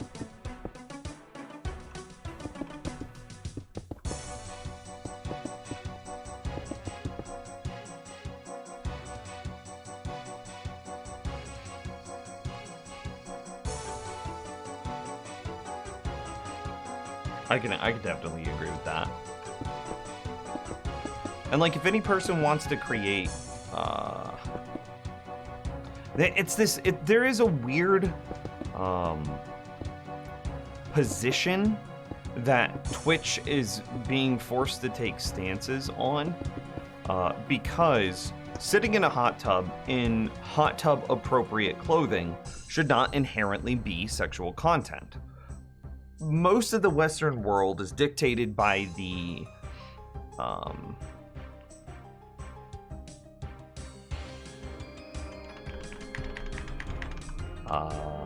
trying to think of the words. Morals and ethics of U.S. companies based in the U.S. The U.S. is a very sexually conservative country,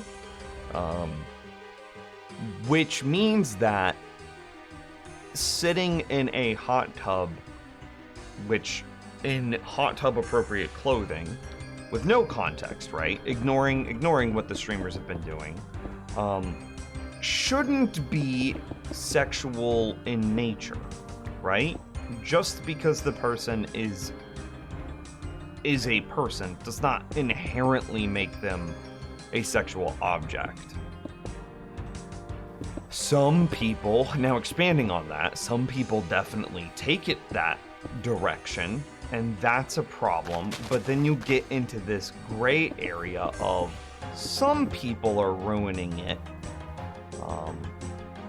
Because if you, like, again, if you just imagine a stream with, say, who's some people that the internet pretty much loves? Critical Role. Let's say that Critical Role had a hot tub stream where it was just the entire cast of Critical Role in hot tub appropriate clothing doing a stream. Is that inherently sexual in nature? No. But all they're doing is looking at a camera with hot tub appropriate clothing and talking. That's not bad. So it's this weird thing of like, the US has very conservative sexual values. You have some bad actors, not all, but some. And then Twitch having to ride this fine line of not sexualizing a person who isn't trying to create sexual content, but by being in proximity to people, to bad actors, they are inadvertently, no, they are viewed as creating sexual content, even though they're not. And then you also have like US conservative sexual values stepping in as well. And then again, you have bad actors that are just kind of like ruining it for everybody. And it's like, this is why you can't have nice things. If somebody wants to just sit somewhere and talk in clothing that is appropriate for the setting that they are in, that shouldn't be a problem, provided that they are creating relevant content, right? It's just such a how do you fix it? And that's where Twitch's inconsistency lies, because how do you police something whenever you're trying to be aware of your product doesn't just serve the United States conservative sexual values. It's and like there are countries in Europe where they have like topless commercials, and that is a non-sexual thing to those places. But in the States, oh my gosh, the boobs, holy crap, that's banned. A woman wanting to breastfeed somewhere, banned. But like the U.S. isn't the only country, so it gets really weird. And you have, yeah, it's just it's hard.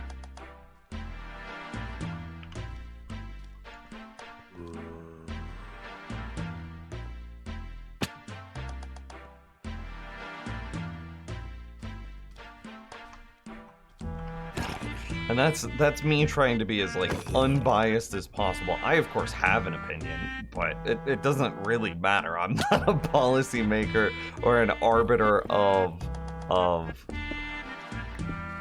any, just nah. Bam.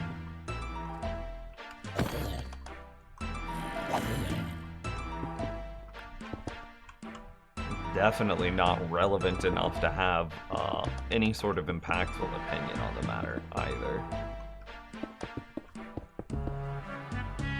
I just we could go back in time where gaming streamers were at the top. A hot tub time machine, if you would.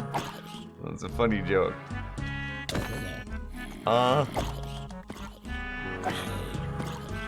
Yeah. So like, I mean. The hot tub meta. Okay, here's the take, and I just had this thought, so I'm gonna work out the thought with you right now on stream. If Pokemon Go doesn't happen, then we don't have a hot tub meta. So if 4 years ago Pokemon Go didn't come out, then we wouldn't have a hot tub meta today.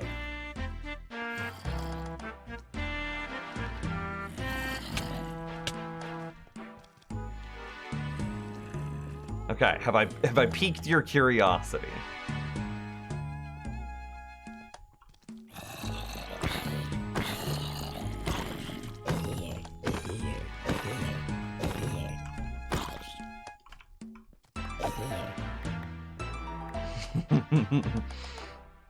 Okay, here's my take. Prior to Pokemon Go, Twitch was very resistant to putting in any categories other than explicit gaming content. There were calls for like arts and creative. Twitch was resistant. There was calls for like exercise or personal fitness. Twitch was resistant. Enter 2016 Pokemon Go. Now, streamers had the ability to just sit on their phones and talk to a camera under the guise of a gaming stream. It is, or was, effectively an IRL stream. That's what we would call it today. It was effectively an IRL stream under the guise of this like Pokemon Go umbrella. That's not what I meant to do, and I just, okay, we're rusty. The overwhelming success of Pokemon Go, and how streamers were using it in order to create what we would now call IRL content, showed Twitch that this sort of content was in demand and the next generation of content. Twitch then added IRL streams and quickly arts and crafts streams, exercise streams, etc., etc.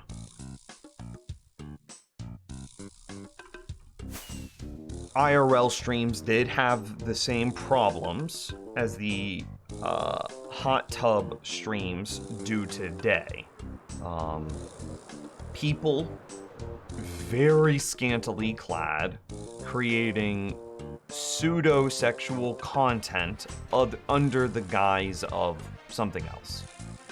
The same thing also happened with exercise streams. Oh, I should have done the slabs first. Oh well. 1, 2, 3, 1, 2, 3, 1, 2, 3.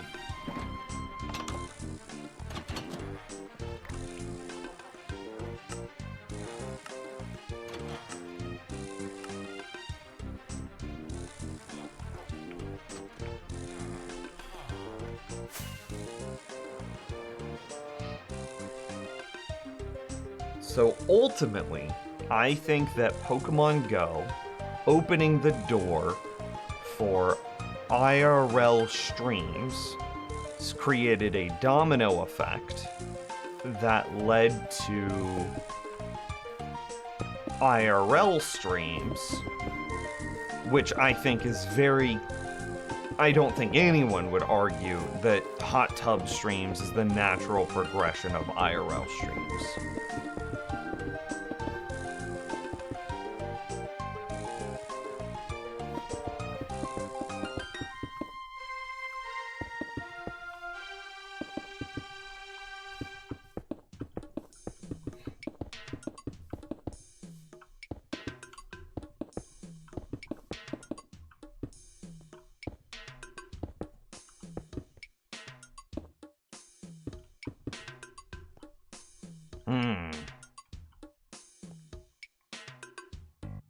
Have you heard of Devin Nash? He analyzes Twitch in the same way you're doing now, and he's really good. No, I've never heard of that person before in my life.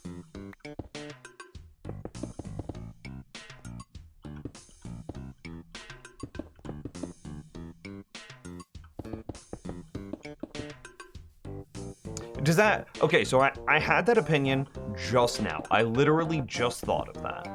Is that accurate? If Pokemon Go doesn't happen, then Twitch doesn't start doing non-gaming content. And if Twitch never starts doing non-gaming content, then it's the only platform, or then the only thing that's allowed on the platform is games. There might be an argument that says, like, the hot tub meta was inevitable. If Twitch didn't open up and start allowing for other stream types, then other streaming services would have been more successful. I'm talking about Mixer, most specifically, possibly...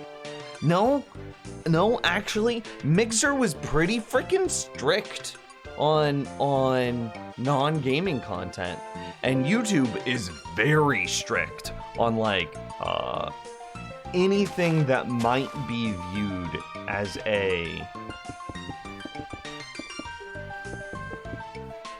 pseudo-sexual sort of thing, especially after, what was it, Elsa Gate, I think is what the internet called it. The Elsa sex porn stuff that happened on YouTube Kids.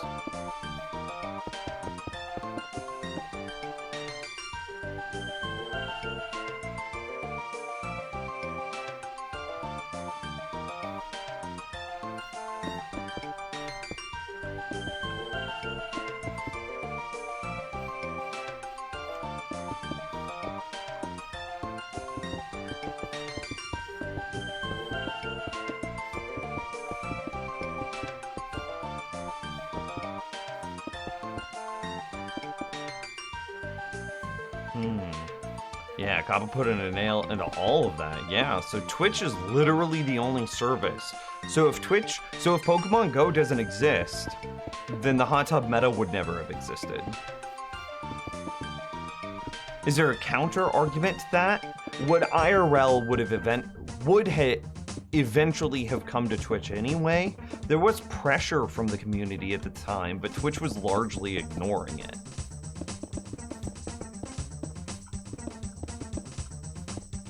There's pressure from the community to make, like, an arts and crafts section.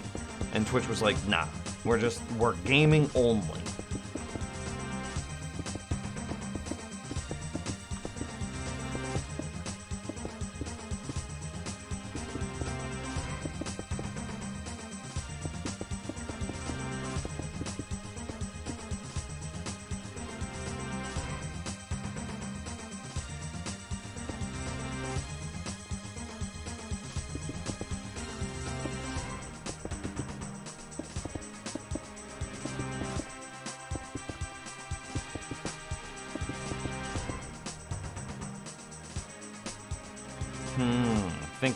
Thinking. So Twitch is the only platform that I can think of that had a chance for the hot tub meta to evolve.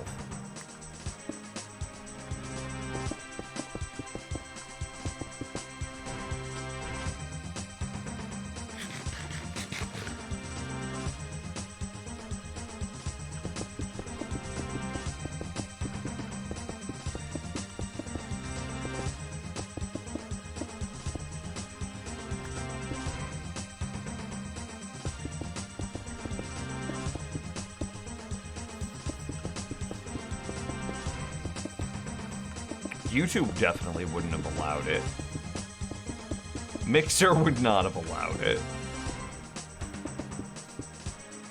Mixer, do you remember Mixer's really, really strict rules? Like, I think there was problems with, like, people wearing spaghetti straps. It was like middle school rules.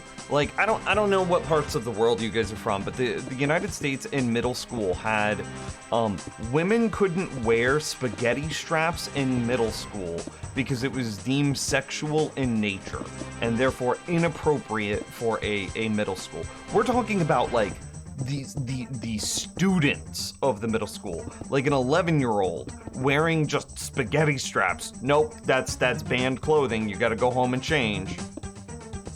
Like, Mixer had some wild rules on what you were and weren't allowed to wear.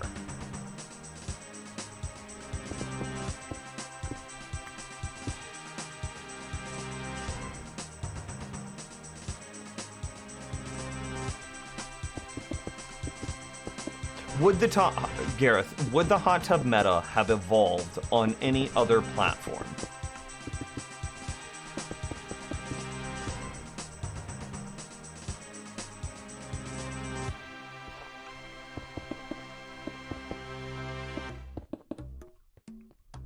Also, hello, what's up?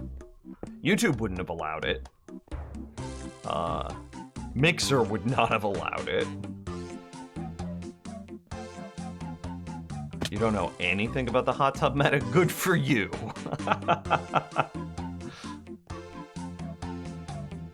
What's the hot tub meta?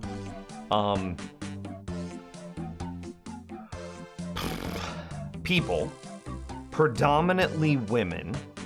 Oh, hey, I'm dying. Hang on, I needed to drink more absorption potions. Why didn't you guys tell me I ran out? People, predominantly women, have been streaming, doing IRL, like, think Q&A streams, in a hot tub, wearing hot tub appropriate clothing, typically bikinis.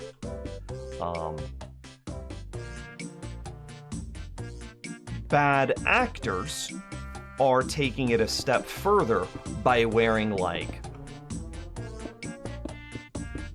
string bikinis, thongs, similar things, and turning what is already a gray area content into a very, very sexually charged type of content.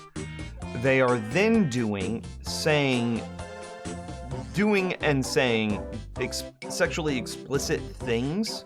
So, like, they are not creating porn, but to bend over while wearing a string bikini directly into the camera for extended periods of time while, like, whispering stuff into an ASMR microphone. Okay. So, this has been very successful on Twitch. People are donating, subscribing, following, just watching this type of content in, like, record numbers.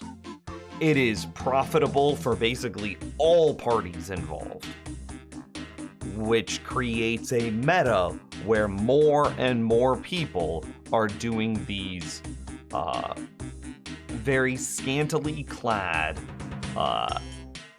ASMR-ish streams in hot tubs. Yeah. Yeah, basically.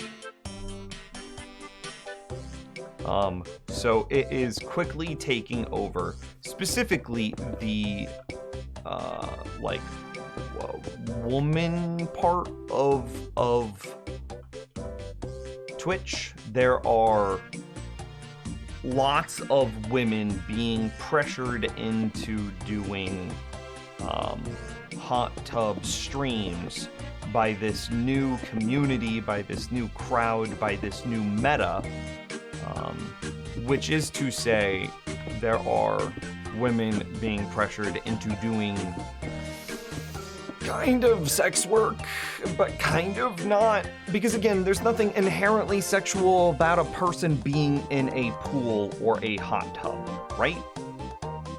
But there are bad actors, and the number of bad actors is rising exponentially. That is creating context for it to be sexual.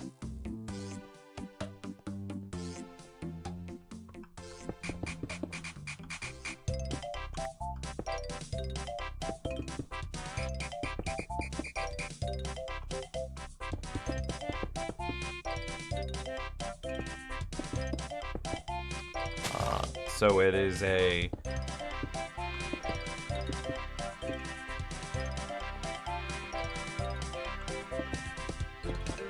Yeah, that's the issue. Is that there's this like growing wave, this growing community of people who are the entirety of their content is sitting in a hot tub in as little clothing as possible to make pseudo-sexual content streams.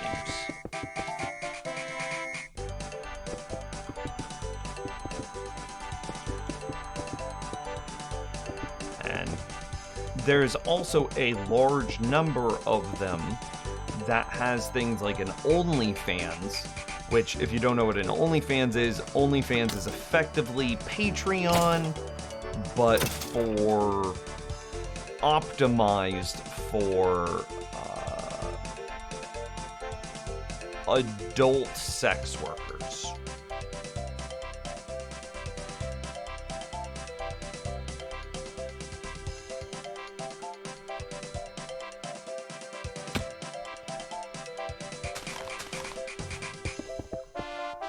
And if you don't know what Patreon is, then what hole have you been hiding under for like the past 5 years?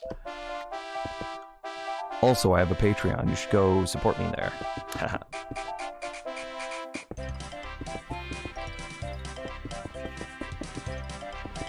We're going to be doing a server reset on the Patreon world once, the hell are they called? The skulk sensors come out, the ones that detect sounds.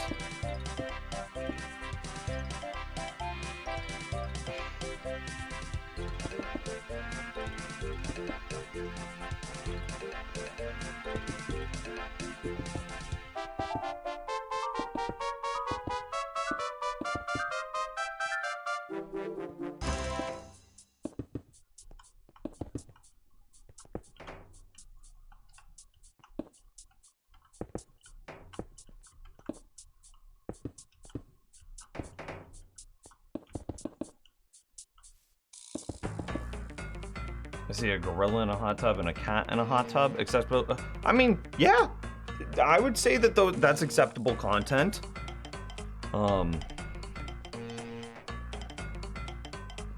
I also don't think that there's anything inherently wrong than just being in swimwear in some sort of water receptacle, like a hot tub or a pool either.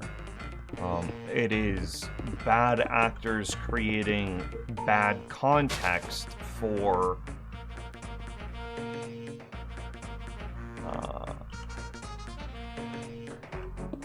yeah, it's fine.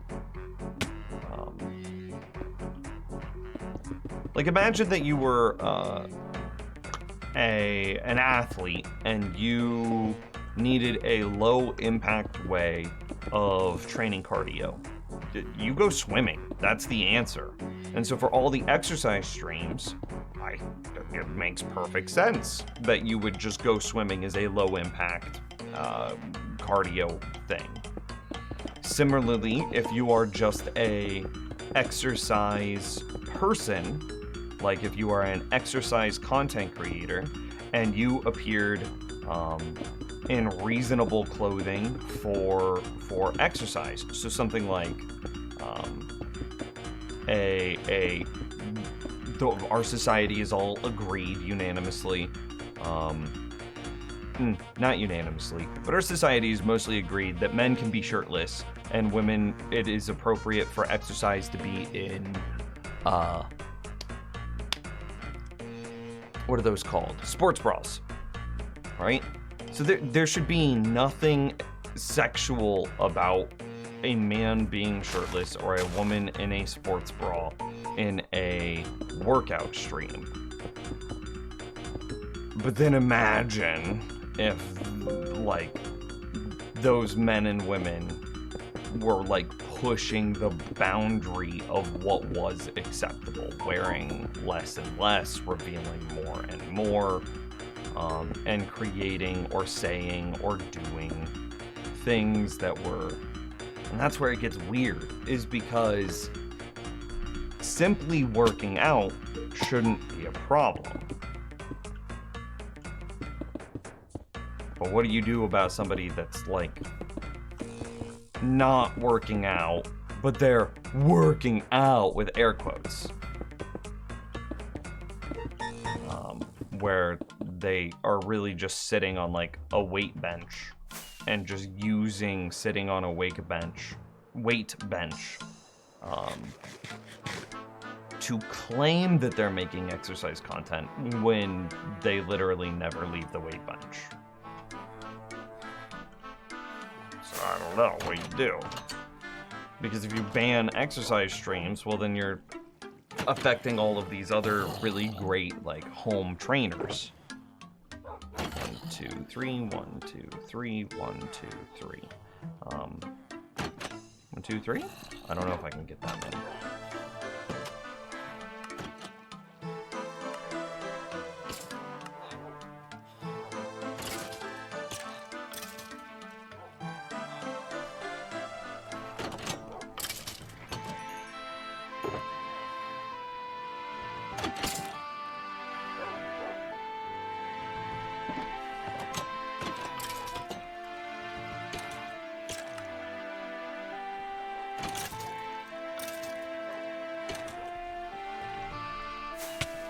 I need to sleep before I leave. So I don't know.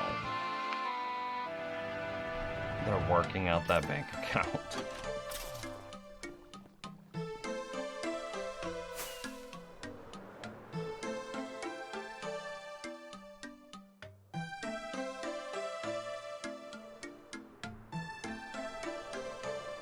Look at this progress. So much progress.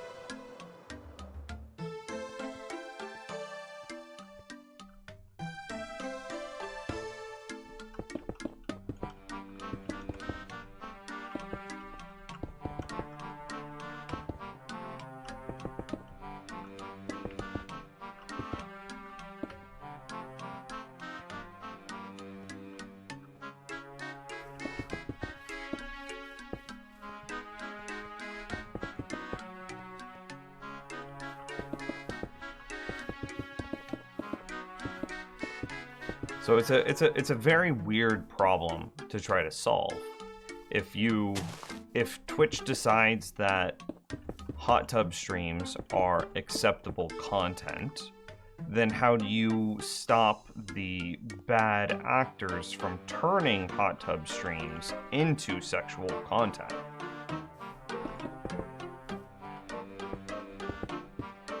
And if Twitch ultimately decides that hot tub streams are not acceptable, then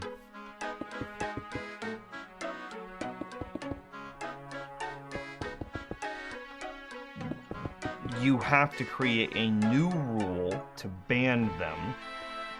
And what is the implications of the rule that is created to ban hot tub streams?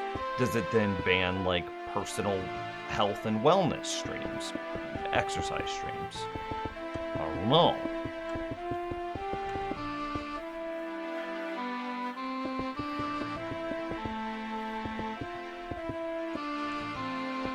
And then there's a question of, should it? Well, I don't know.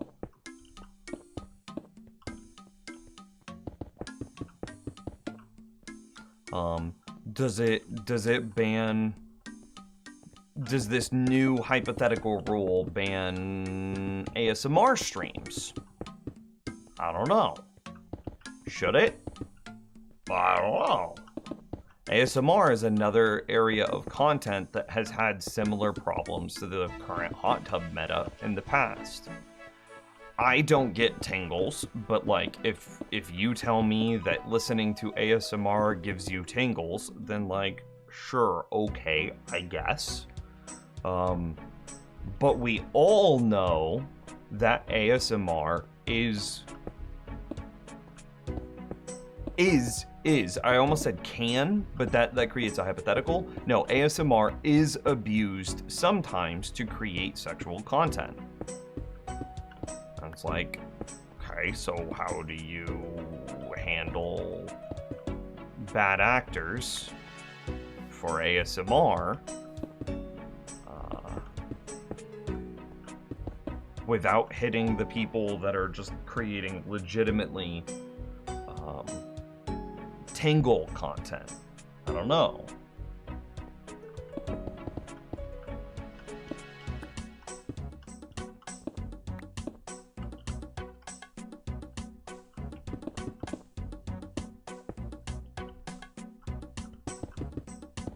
And you can't say that you get a person in there, because there's just, how do you employ a force of people so great to moderate everything on a case-by-case basis? And even if you do, it's going to be biased by the individual opinions of the people that are moderating. If you try to create an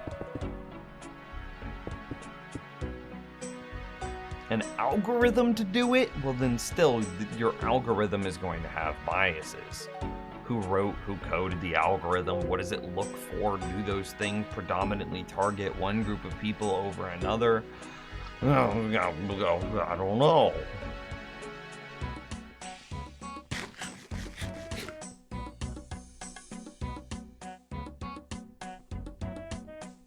I have trouble finding the right words for my opinion based on the little I know. You can see just from browsing through the category. I want to call it a boring form of distraction for a group of people with repressed desires. People who want to script record or something else will still be able to tell themselves they have moral high ground.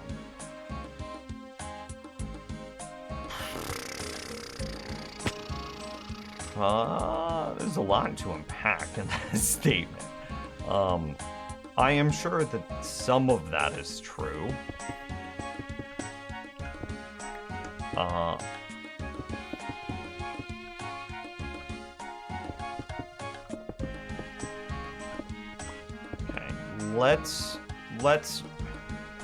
So this is here. Okay, so here's the crux of the problem.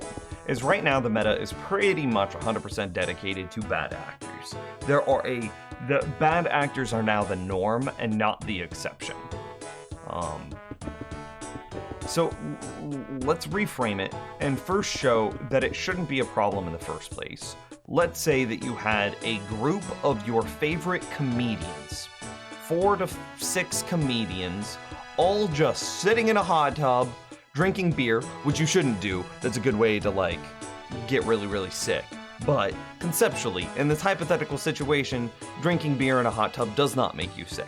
So let's say that you have 4 to 6 comedians drinking beer in a hot tub in hot tub appropriate clothing and streaming the event. That would probably be hilarious. I would watch that stream.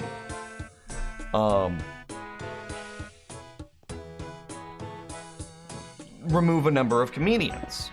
Now you have, let's say, 2 to 3 comedians. Still probably a very interesting stream. Remove all comedians until you're left with just your one comedian, sitting in a hot tub, telling hot tub related jokes. Still probably a entertaining stream.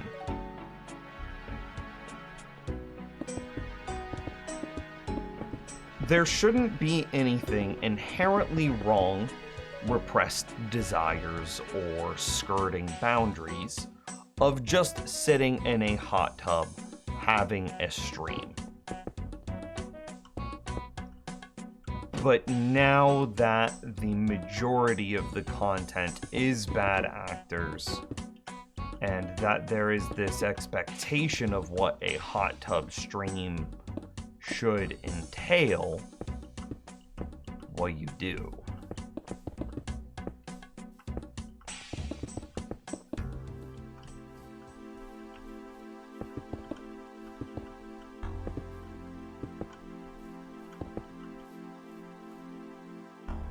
I listen to a lot of ASMR. It's also a guilty pleasure due to the sexualized version and the context that everyone seems to think. Yeah. So there are. You said yourself by your own admission that ASMR is frequently ASMR is 100% used to create sexual content. By that he means that there are bad actors that exist in the space. There definitely are bad actors.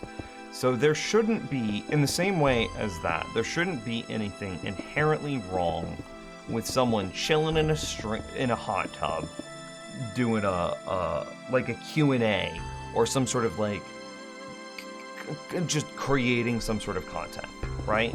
Imagine if I had a story to tell you, and I chose to sit in a hot tub as I told this story, or a pool, or any sort of other water-based thing, because it's very infrequently a hot tub in real application. Nobody can sit in a hot tub healthily for 6 hours. No worries. I understood what you were saying. I was just changing it so that way there was no confusion.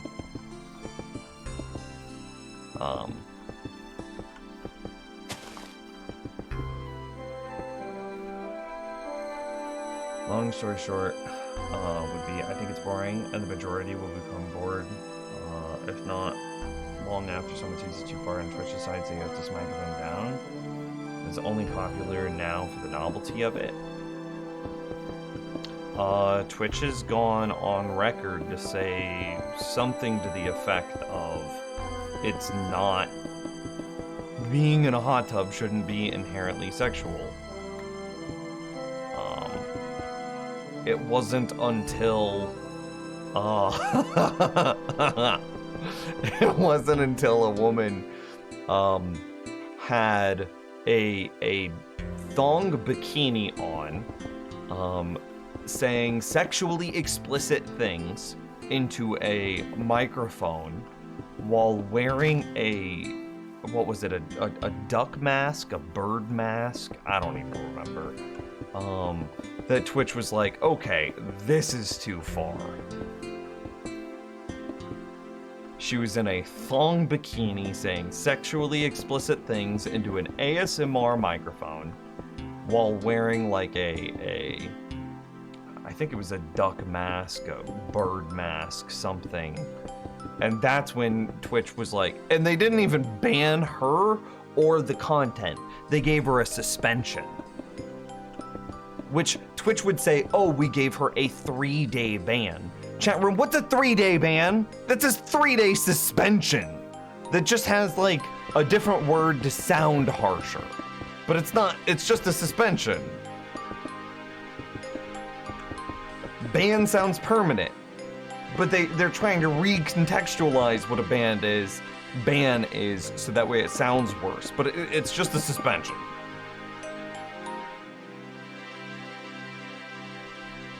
So, for as egregious as that was, and I don't know what about putting the mask on made it too far, but that's where Twitch drew the line, is thong bikini in a pool, bent over to show her rear end, like directly into the camera,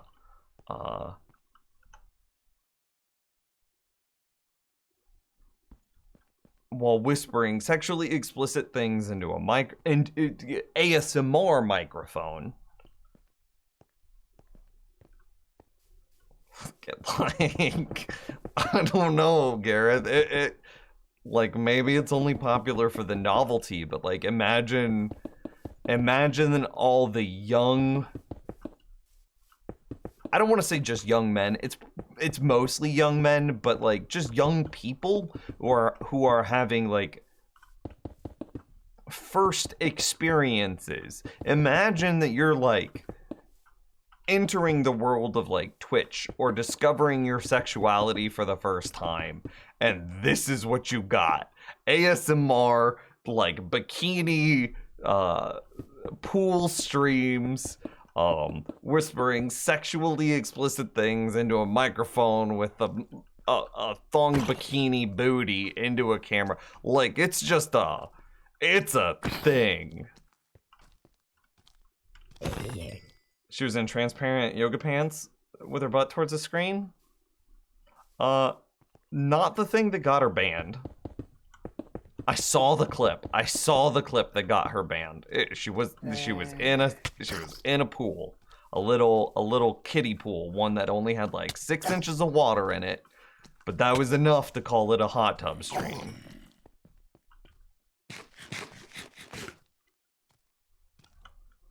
Maybe I should rebrand. You joke, but like, therein lies the problem, right? Is you shouldn't feel pressured into, if what you want to do with your body should be a totally you decision. You should not be pressured to create any specific content with your body that you may or may not want to do. You should do it of your own accord and of your blah blah blah blah. And that's all people. All people should be able to just choose what happens to their own body. It's your thing. Do what you will with it. But you shouldn't feel pressured. There shouldn't be a you are successful if you do sell your body, and you are not successful if you don't. And that's the odd part. How do you create a meta that doesn't incentivize that? I don't know.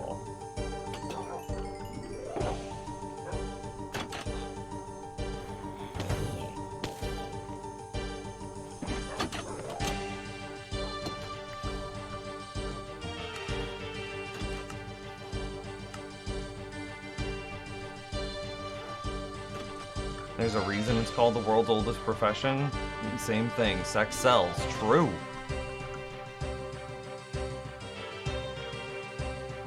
But that's a very binary take. The world is not so black and white. Sex sells. That's just the core principle of why attractive people are more successful.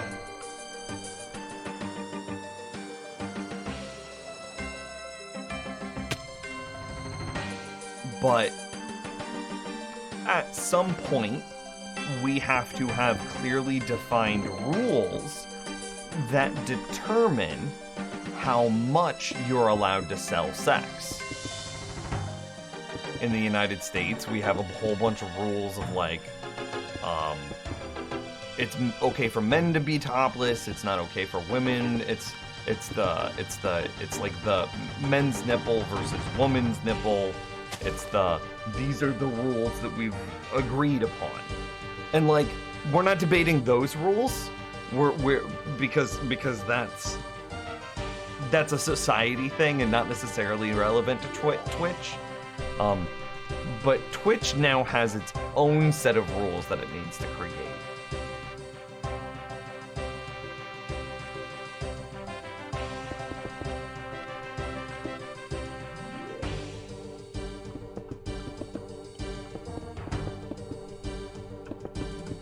Do you just ban everyone from ever wearing like a bikini? Or any other swimsuit-esque type thing? Well, that doesn't necessarily solve the problem, because then you have somebody that just wears like transparent clothing or other other clothing that could be made into sexually explicit clothing.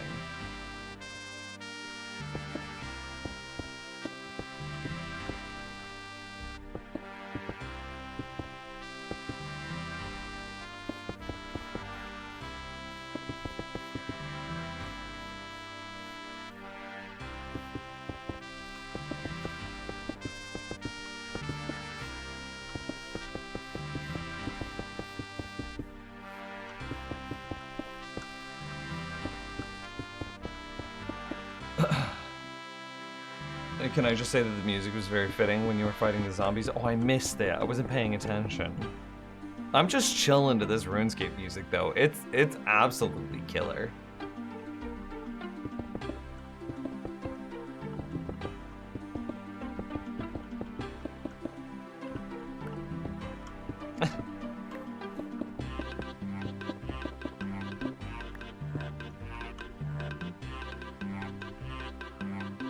So on a different note, what is going on in the bottom left of the screen? I'm playing 2 games at once. That game is RuneScape. So I'm just gonna lean into the fact that I really like to build systems in games that allow me to AFK play games. I just love it. I derive great amounts of satisfaction from AFK games. If it weren't cheating, I would enjoy learning code in which to program my games to play themselves. I think. Maybe.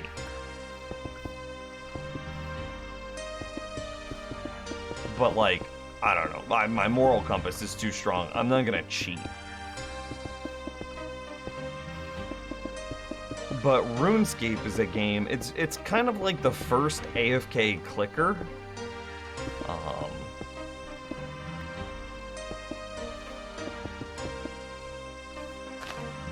And I am doing an AFK clicking task. I've got a system set up that allows monsters to just run at me and attack me, and my character will just continually fight back, thus earning experience and rewards. This is a man who has a device to cheat at Pokemon Go. Is it cheating?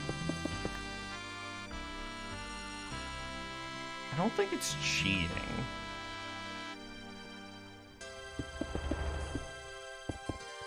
Oh, you're talking about the other thing.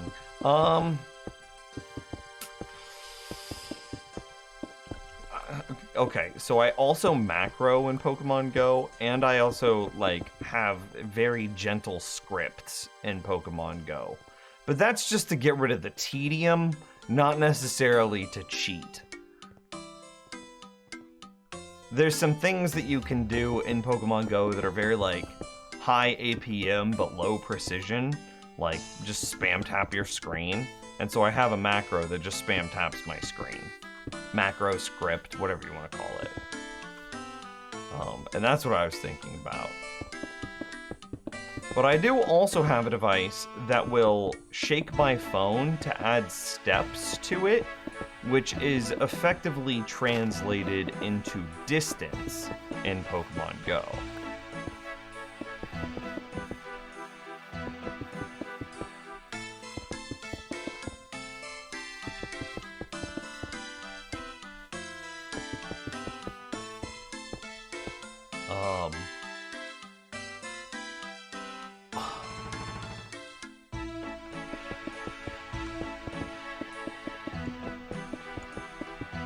Is that cheating? I'm thinking. It's not the part of the game that is competitive. So I have weird things. I'm allowed to ruin my own experience, but I'm not allowed to ruin other people's experience by doing what I do. Which is why I would never do a lot of the stuff that I do on like multiplayer servers. But Pokemon Go is this weird thing of like collecting versus you have the collecting side of Pokemon and like the player versus player side of Pokemon, which is like battling and whatnot. I would never macro or cheat at something related to battling because that would impact someone else's experience. But I definitely would macro, script, etc. an experience that only augmented mine.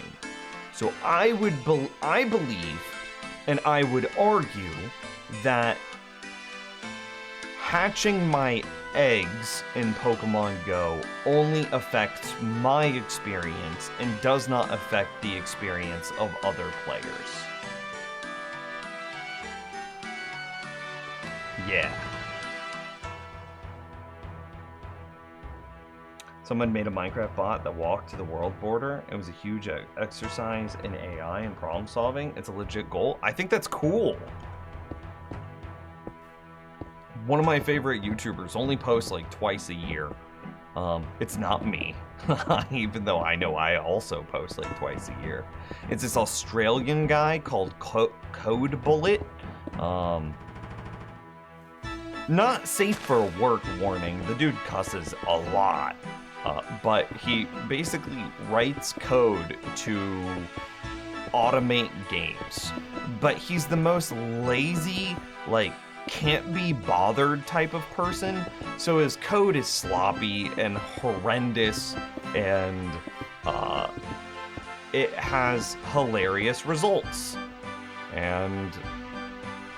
But it's still ultimately, through whatever brute force method or whatever sloppy effort he's given it, accomplishes the goal of automating something. Austin, yeah, getting max combat? I'm trying. This is my first time ever being members, and I'd like to do bossing and raiding. And so my buddy hooked me up. My bank is worth nothing. But I have a friend who hooked me up with full obsidian, so that way I could start training in... Like, my bank... I am so broke that going to the Nightmare Zone over and over, I have to worry about that 22,000 gold entrance fee. The 5 combat potions, super combat potions that are in my inventory right now, are like... I am spooked by how much they cost. Also, I should re-up those. I am spooked by the cost of the super combat potions. And by the cost of the 22,000 gold entrance fee into Nightmare Zone.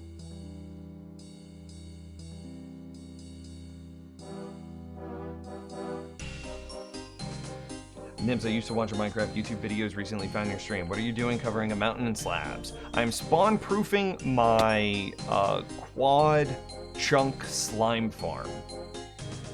Oh hey, the project command is very out of date. Yeah, I should hang on. I don't know if Eyebrows is still here. Eyebrows, could you update the project command to say something about slabbing the slime farm? Why spawn proof it when you can build it up in the air? Yeah, no, you can't build a slime farm up in the air, which you didn't know what this was for at the time when you made the comment, so no big deal.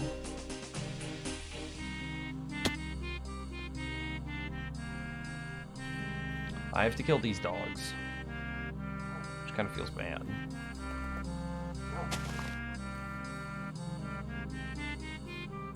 Yeah, we do. But look at this. Look at this big old chunk that we got slabbed. Yeah, I know. I know.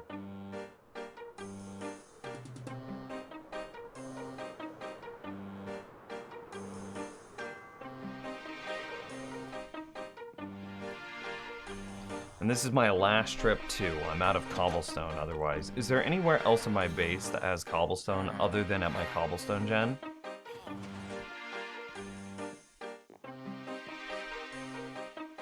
But yeah, Austin, if you want to hit me up and make some donations to the RuneScape account, I would appreciate that. Oh.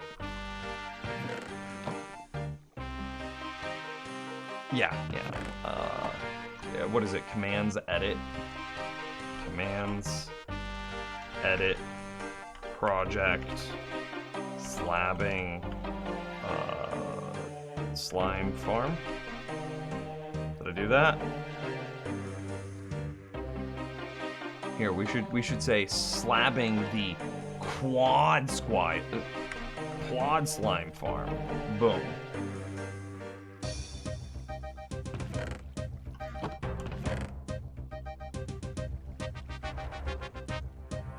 Do I have any slabs in here? No.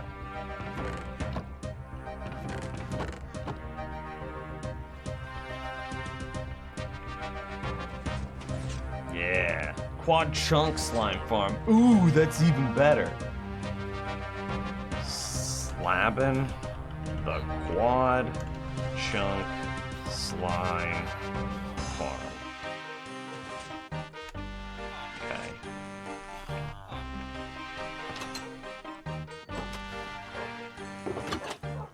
We might need to farm more cobblestone in the very near future. Still night.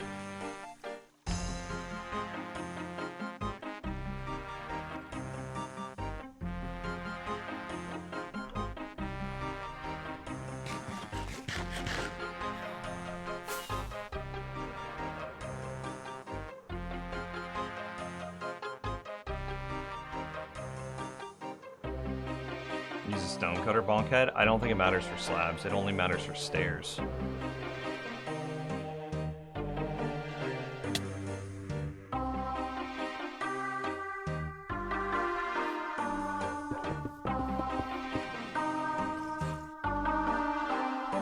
Yeah, I'm pretty sure it only matters for stairs.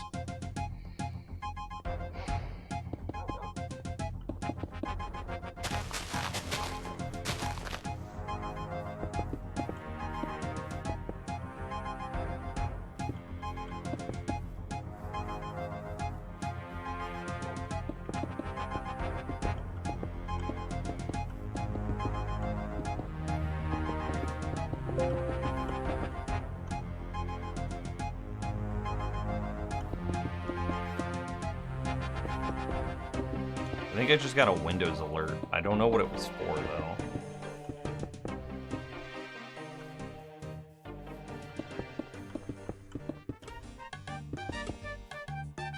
You should do that other thing, tearing down the hill for more cobble?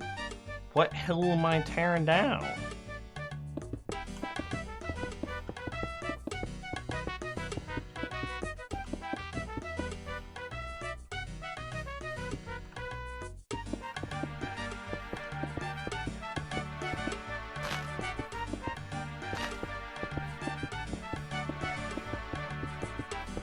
What is your base? That you wanted to flatten the land?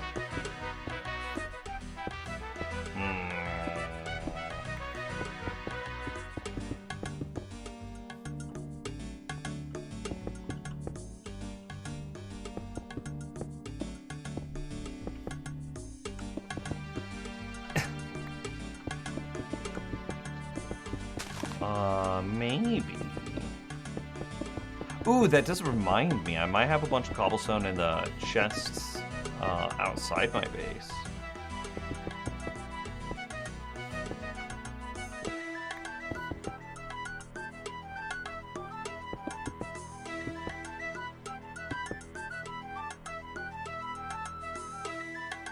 Your word's not mine. But I don't remember.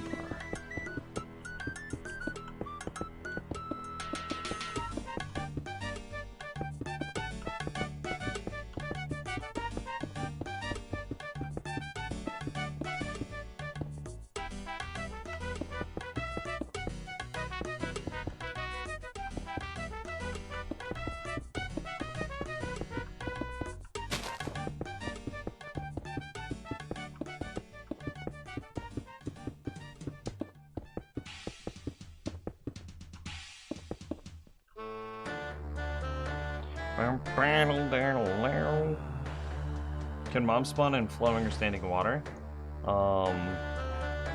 Drown can. I don't think any other hostile mobs can. Guardians, but that's only in the proximity of a water temple.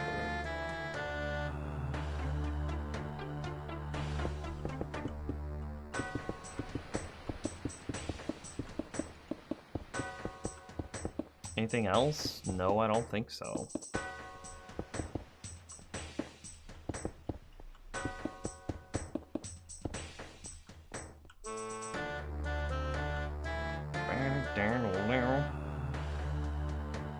And drown only spawn in rivers and oceans. True. So, like, this stuff is all taiga, so I actually don't have to slab this over.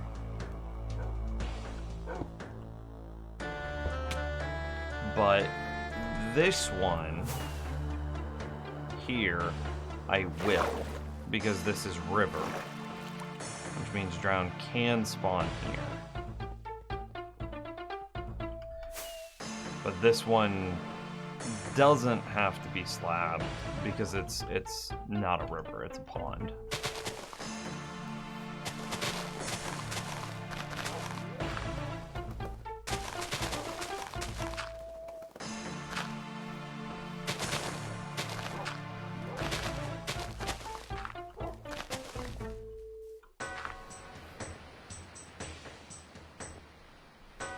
I do, however, think that we have to kill the dogs.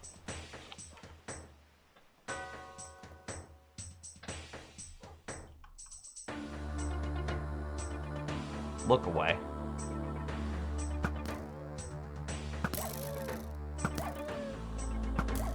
I'm sorry.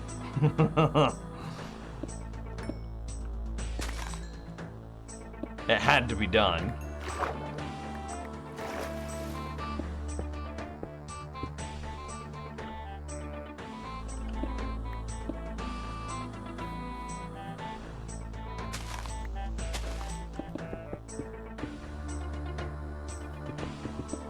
I do have like an actual herd of dogs back at my base though, so...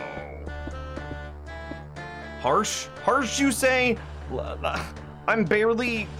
My FPS, my computer can't keep up with anymore. I have built so many things into this world, so many like giant complicated pieces of machinery.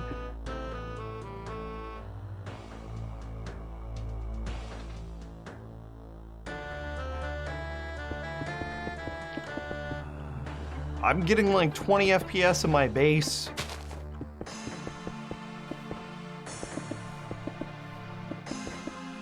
We will have to go through and just like lag fix soon.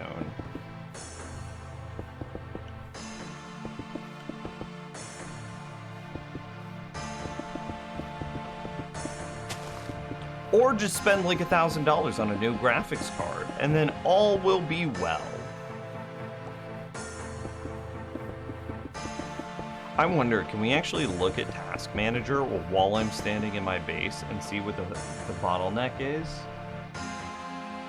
Decrease graphics settings in RuneScape.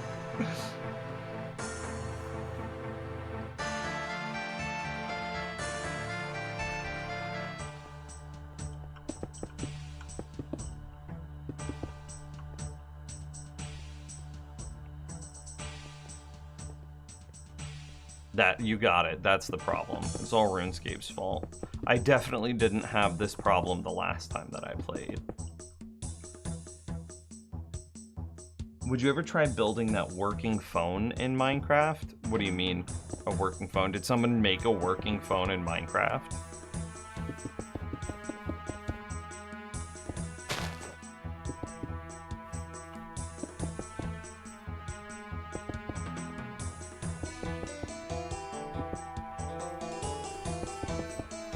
Yeah, ages ago. I must have missed it. I never saw it.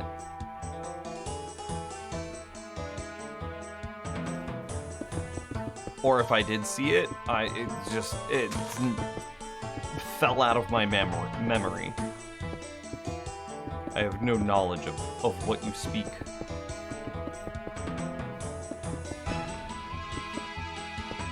But Redstone, for the sake of Redstone, never really interested me.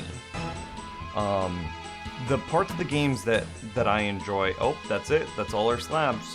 The parts of the game that I enjoy, as evidenced by what I'm doing, is I like to build systems that AFK or play the game for me. And that's why I enjoy Minecraft so much is because I'm able to build things in game that to do things for me. I'm able to do that. And I think that's also why I enjoy RuneScape, is because I'm able to...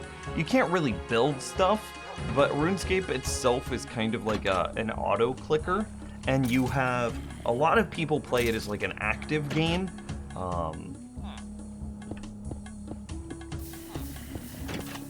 A lot of people play RuneScape as an active game. I play it like it's freaking AFK as possible. So I only want to have to click on something basically just to keep myself from logging out, and that's it.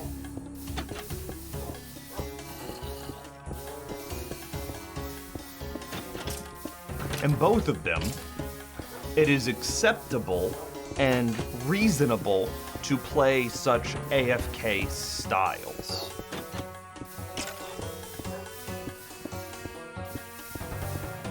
Brutal. Having a good night. See you later, man. So see, like right now, I'm farming cobblestone because we ran out.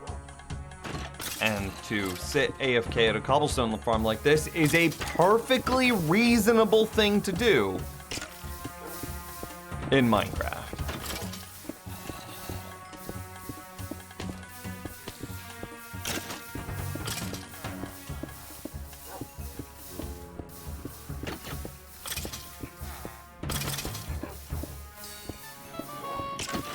Oh yeah, here's the banger.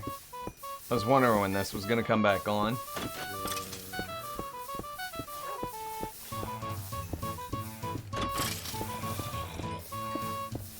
He did it on live stream and ordered a pizza.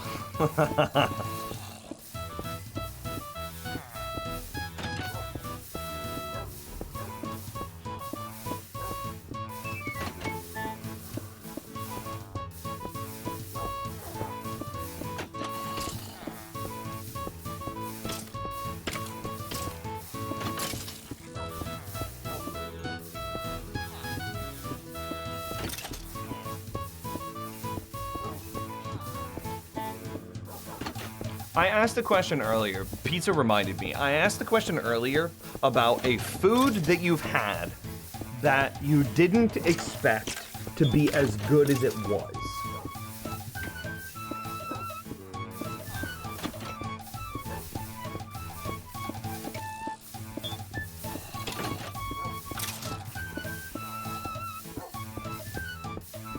This is sick. I will forever love this building. And by the way, look at this. 25 to 29 FPS. 22! Why is my base so laggy?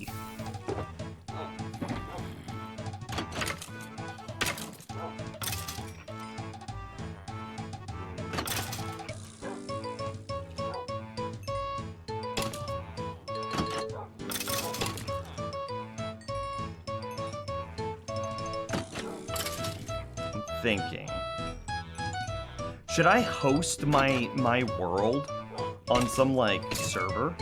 As an example, the supporter server, which incompatible version, I believe I only have like a 15 ms latency. What if I were to host this world on a server? Then I wouldn't have to, all I'd have to do is render it and the server would do all the processing. But then whenever I fly places, I would have like flight lag, right? Where like chunks would load slowly.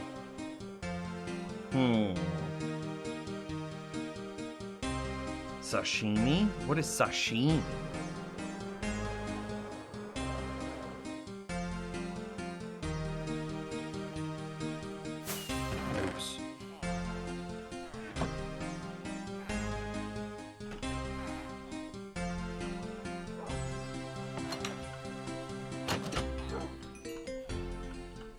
Oh, I need to actually. Wasn't done with this. Sushi, but just the fish? Oh. Is that good?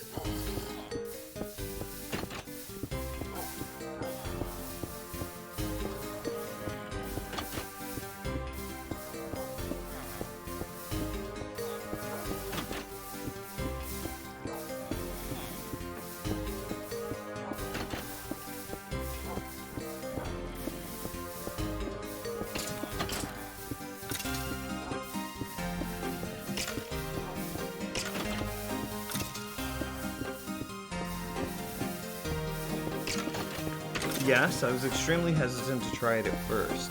Like, I enjoy sushi, but I think the parts of the sushi that I enjoy are like the seaweed, the crunch of the cucumber, the kind of tangy sauce that they put in some of it. I think it's in the California roll.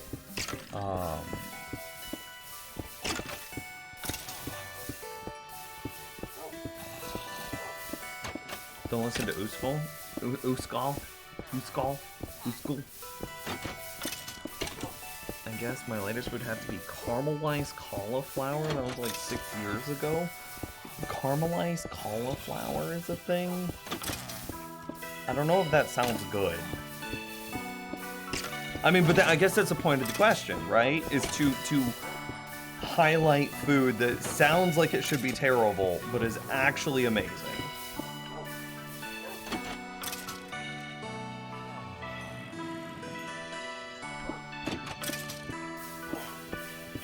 For Poppy, what's up?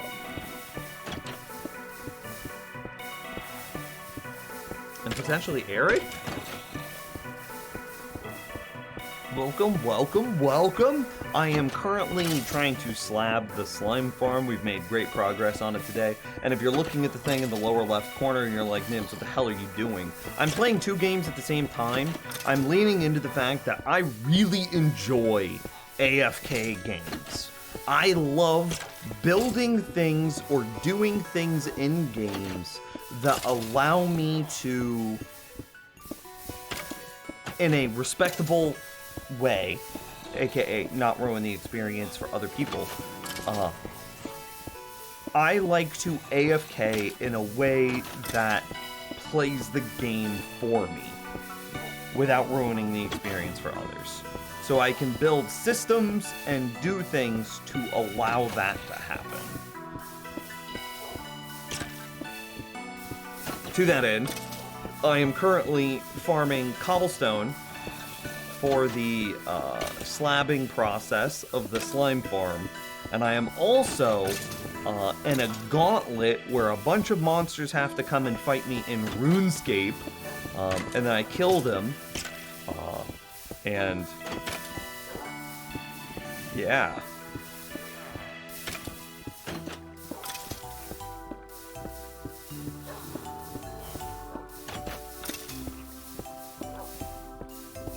And I get a bunch of experience from doing that.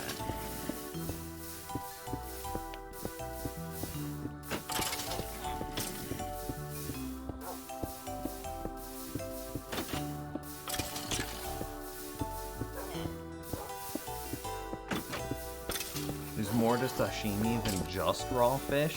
I mean, it's a good baseline for me to understand what it is. What else is added to it? Is it seasoned, or is it processed in some way? Nice. Have you been playing Valorant? Valorant still breaks my mouse. Latest firmware, latest software, latest everything. Valorant breaks my mouse. So like, I haven't gotten to play it as much because it's very annoying to have to like fix my mouse every time I play Valorant. But I've seen and played through a lot of the changes. I can no longer be a judge main.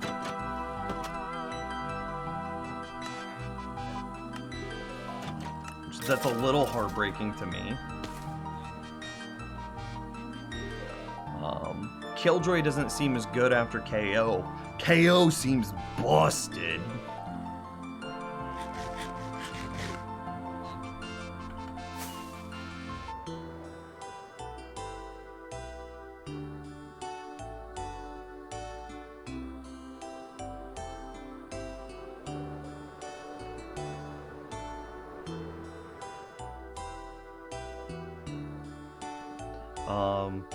Sage is too expensive to even think about playing.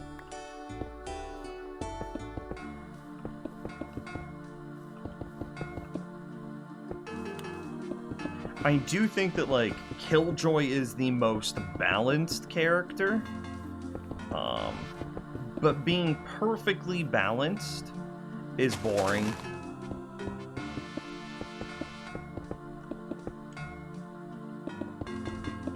And Killjoy is, like, one of my favorites. And so it's just, she's in a very boring spot in the meta.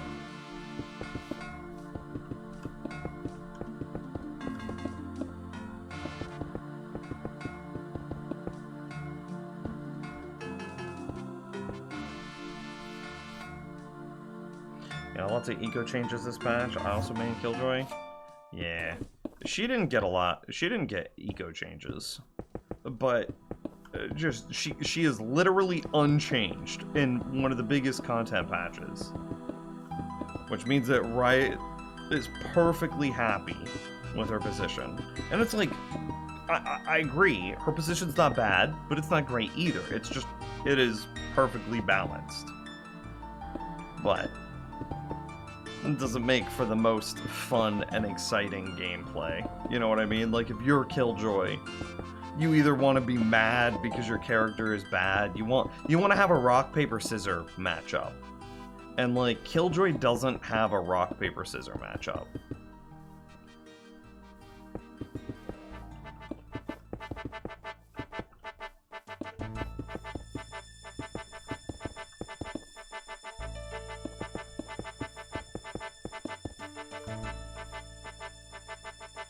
Gareth Lord, take care, man. Have a good night. Yeah, she didn't get touched, I know. Riot is perfectly happy with where she's at.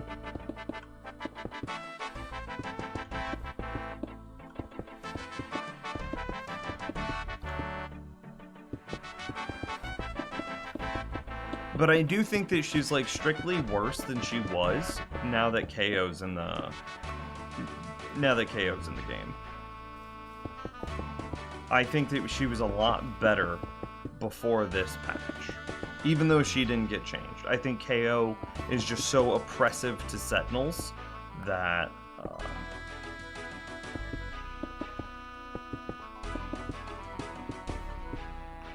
yeah, KO is just so oppressive to Sentinels that Killjoy needed to get a small buff in order to compensate.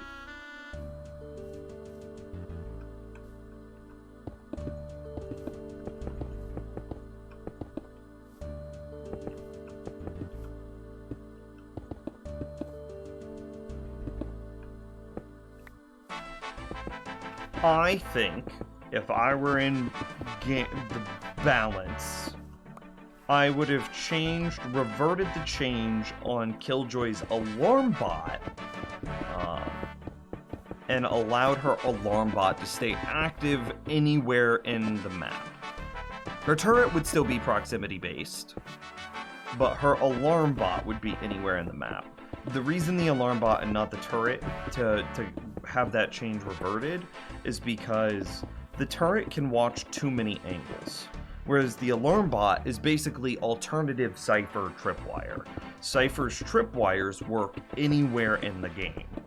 Alarm bot is basically an alarm a tripwire,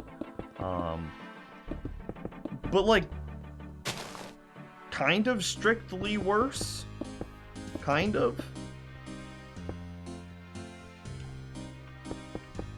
Because it doesn't work everywhere. I would say that alarm bot making people vulnerable versus tripwire slowing people down and revealing them all comes out to be a wash as far as power. But alarm bot only working in proximity, whereas tripwires can work anywhere? Makes me big sad. So yeah. I too must head to bed. 2 a.m. is late, early. Good to see a hardcore world again. See you people around. Who's gonna have a good night. Thank you for stopping by. You're wonderful, amazing. I'll see you soon.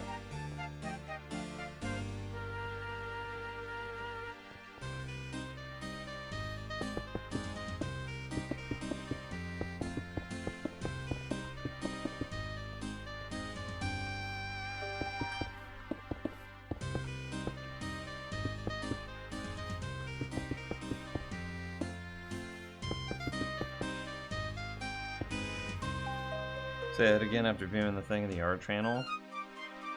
Oh no, I accidentally moved.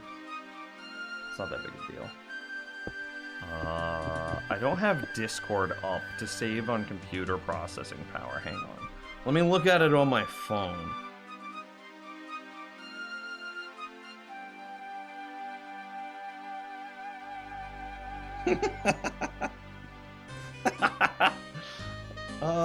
That's incredible. I love it. But it's also terrible.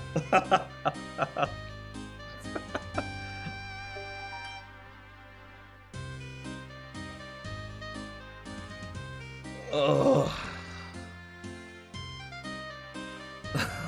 Okay. Have a good night, Uskal. I appreciate it very much. Can I tweet that? Also, you have a Twitter, right? I would like to credit you in the tweet. Okay.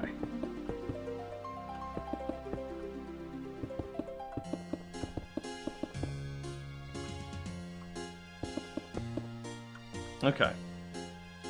As expected, as expected.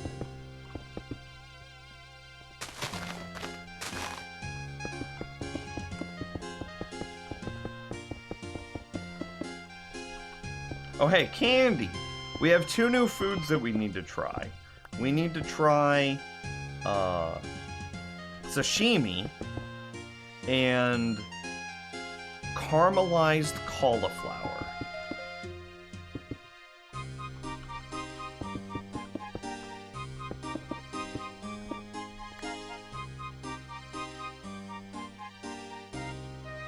Okay, sounds good. That's incredible. Thanks, Uskal. Have a good night.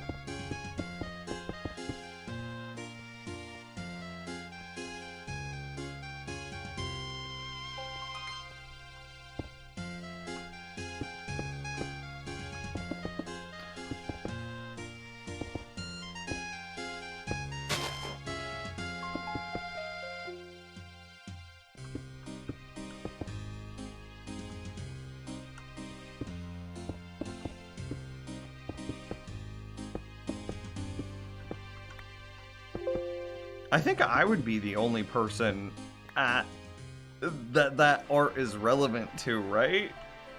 Nobody else wants a naked firebird man hybrid posing naked in a hot tub. Right?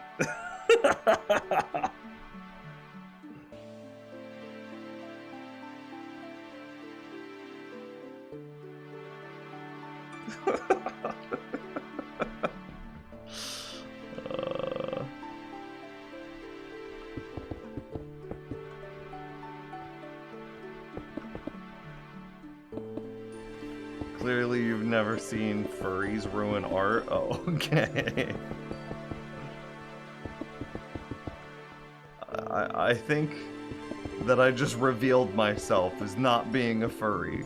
Oh no.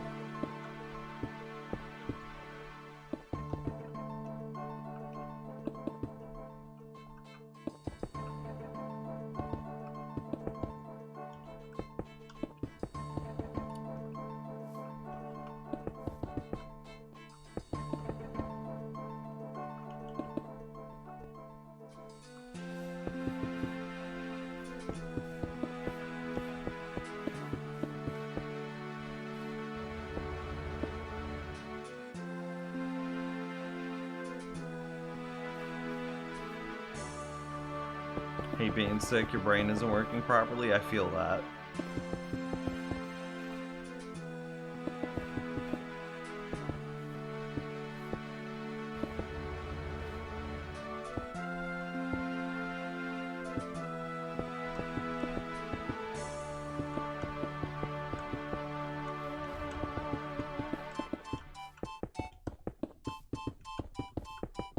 Ugh. My APM is so high! Oh, hey, hang on, my APM dropped. Damn it! Damn it!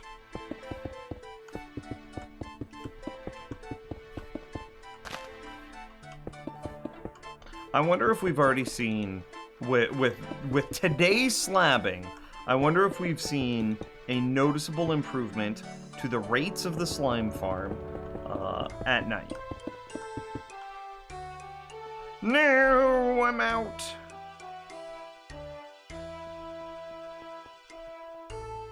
I only had a little bit more to go.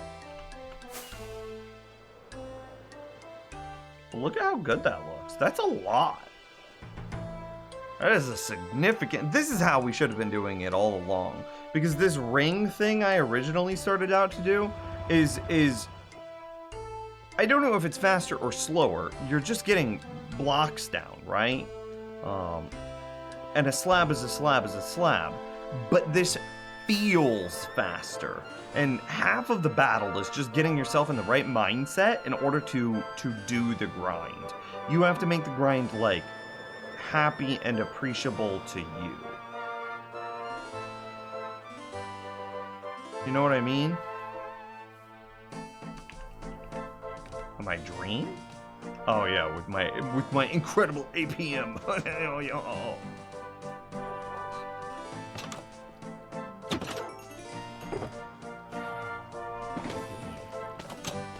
And my speed hacking. Yeah, my speed run hacks to get world records.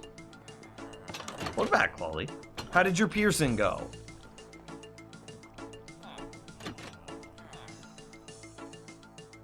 And what happens if I die in Nightmare Zone? Happens when you die in Nightmare Zone. Perfect. Okay, so I just keep...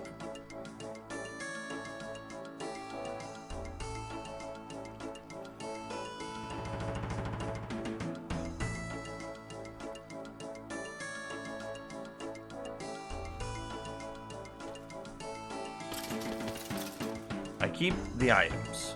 Okay. The little guy in the lower left corner, I'm about to die in that.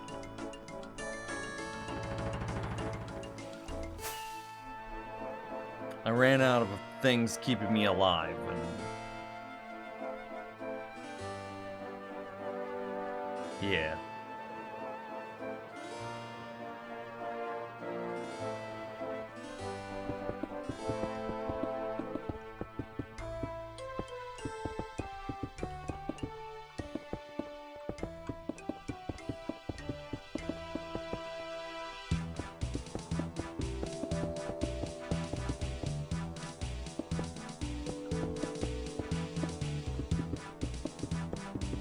Oh, so good. Incredible.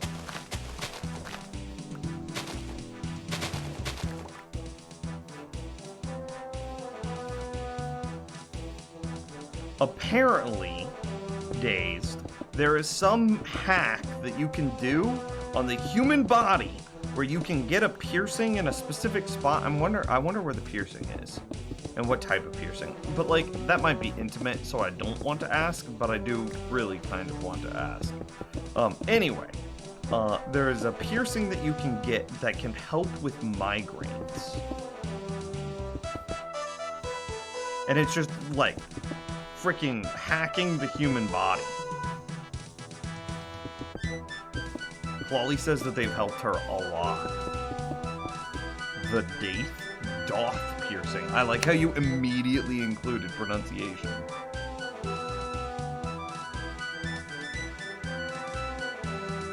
Oh, okay. It's the one inside the ear. Oh, that's a cute piercing too.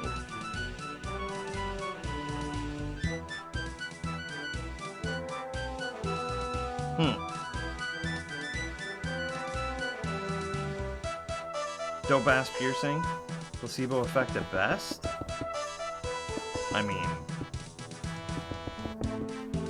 even if it's truly a placebo effect, if somebody believes that it works, then it works, right? Sometimes a placebo effect is more powerful than actual drugs. And I wouldn't want to deny a person that opportunity. As long as it's done in a way that doesn't harm others, right?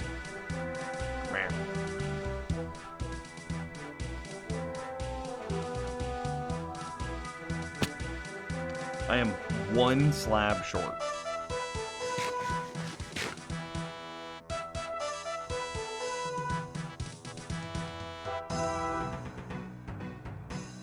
Okay, I know what to do. I know what to do. Haha. Genius, watch this. We're gonna take one dirt from here. And we're gonna go find that cobblestone that we filled the hole with earlier.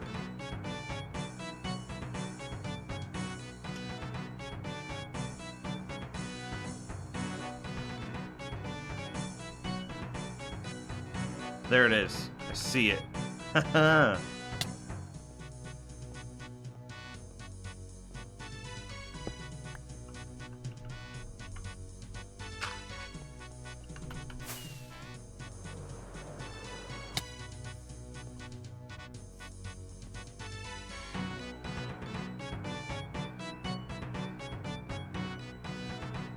Where was that last spot?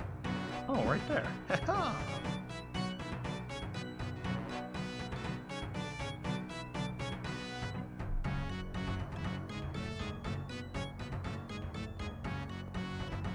Yeah, this is already looking flap.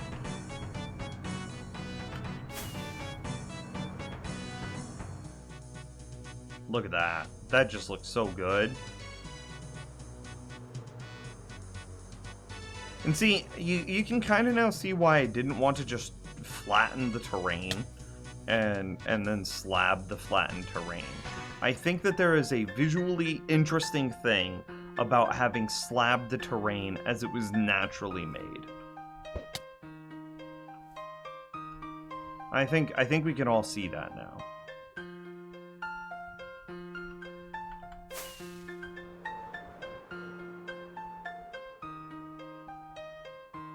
I touched the cloud. Okay, let's see what happens whenever I... Oh wait, I can be in here longer. Oh, I did die. Okay. Now what happens? Okay, I didn't lose any of my gear. I didn't lose any money. Okay.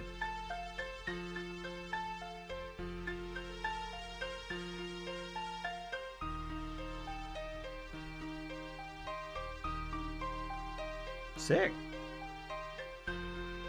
Okay, we're gonna close that though. Lap. We don't need it anymore. It did what it was supposed to do, boy.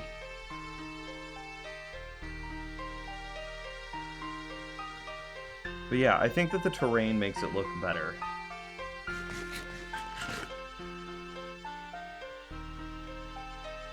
It's more visually interesting than it otherwise would have been. What's happening here? Why is this just forever on fire? Why is this a thing?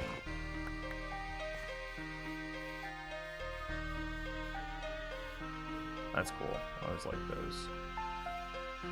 I saw a tree somewhere. Hey, look at that. That wasn't the one that I saw, but like, these have gotta go.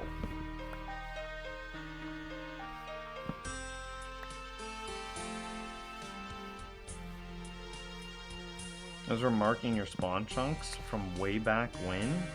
Oh, well then I should not have destroyed those.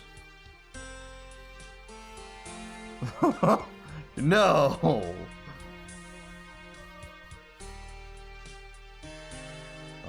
What was it? It's, how do you show chunks again? There it is, F3G. It was right here. Okay. We found it. We found the spot. Okay, so if I ride this line, I'll eventually find that again, right? Yeah! Okay. You, sir, incredible. I don't know how you remembered that. But yeah, that's exactly what that is.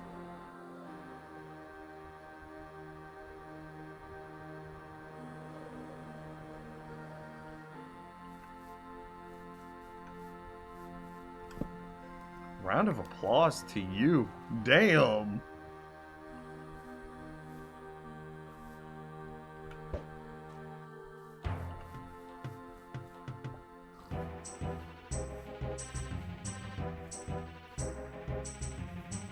I gotta get rid of all of these trees.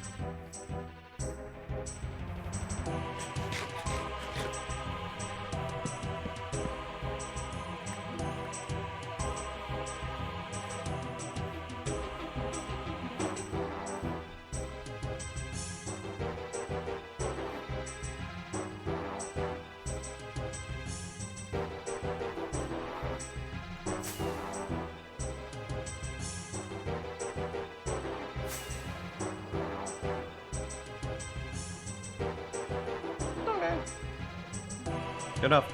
I want to check a couple of more spots for cobblestone, and then I'll probably AFK farm cobble for in between this stream and next. Any reason you haven't posted on YouTube? I got really disenfranchised by YouTube, but I'm working on fixing that. So I put out a poll recently, and okay, that's not cobble. I put out a poll recently on the first video people would like to see whenever I come back, and everybody, I don't want to say unanimously, it was kind of close. It was between a villager breeder and a honey farm, and everybody said that they wanted the, let me look, I'm trying to get to my Twitter to double check. I'm pretty sure that people wanted the villager breeder, and it was quite different. Yeah, honey farm got 46%, villager breeder got, 53%.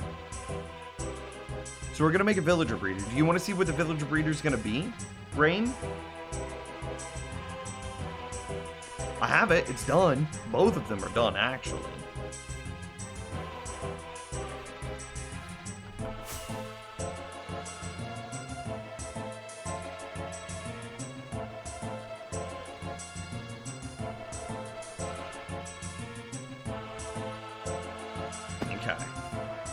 Let me put some stuff up, namely these 7 logs.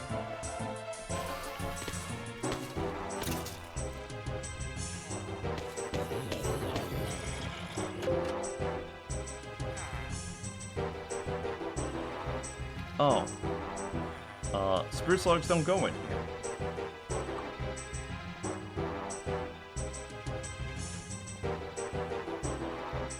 They go here. Okay. And I want to AFK cobblestone, so I'm going to go park myself in front of the cobblestone so I don't forget.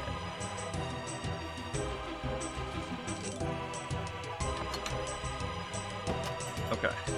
Parked. With the pick out. Boom. Okay. Swap. I've been doing a ton of testing on the villager breeder. And you can see here that this was like the final stage of testing. I had 2 designs here. I was testing this one again, 3 in. I was testing this one again, which has 2 farmers on the inside. But ultimately, this one is just so damn good that there's no reason to build anything else. It's a 9x9 of farmland, composter, light source in the middle. You've got a single villager in this area. That's easy. You could just, boom, have that done. Then you have a trapdoor. You need 7 honey blocks. Trapdoor, 7 honey blocks. And then you go 2 villagers in here. And then you go trapdoors, basically trapping them in. And that's it. And then fence, bed, 5 blocks tall, with a half slab roof. With a, bottom slab roof is a better way of putting that. With a bottom slab roof. This prevents lightning from messing up your villagers, this prevents villagers from dying, turning into witches, blah blah blah. It keeps Enderman out, and then you also put it at 2 blocks tall, so that way it keeps Enderman out, which is another big problem these types of farms can have. Boom. Perfect farm, never breaks, gets like 10.5 baby villagers an hour if you sleep through the night. It is very dependent on if you're sleeping through the night. But yeah, maximum of 10.5 villagers an hour. It's sick. And for the record, you can't get much better rates than 10.5 villagers an hour. because of villagers don't breed exactly on the 5-minute mark like other YouTubers would have you believe. They breed more like on the 5-minute and 30-second to 6-minute mark. Even though their cooldown is only 5 minutes, it takes a while for their AI to be like, oh hey, we should actually make a baby now. And then sometimes they like do the hearts for a really long time. And like, it takes more like 5 minutes and 30 seconds to 6 minutes. So, real world maximum rates are actually like 10.5 to 11 an hour, not 12 like some big YouTuber would have you believe. So this is very close to the maximum theoretical rates. Time set 2000. But more than maximum theoretical rates matter, it depends on how much you sleep and how fast you get to bed as soon as you're able to. So that's going to affect the rates way more than like the difference between these two designs. But this design is still just a better design, so and it's not any more difficult to build, so we're just gonna build this one instead. See, look at this. They're throwing their carrots at each other, boom, they get their carrots, bam, they make a baby. Baby's like, oh yeah, we're just chilling, I'm a baby. And then, once he's like, oh yeah, I'm done chilling now, he's like, I wanna jump on this bed. But joke's on him, he can't. He can fit, however, he can fit in between the gap between the honey blocks and the fences, so he slides down through this little gap into our water stream and into some lava. Chef's kiss.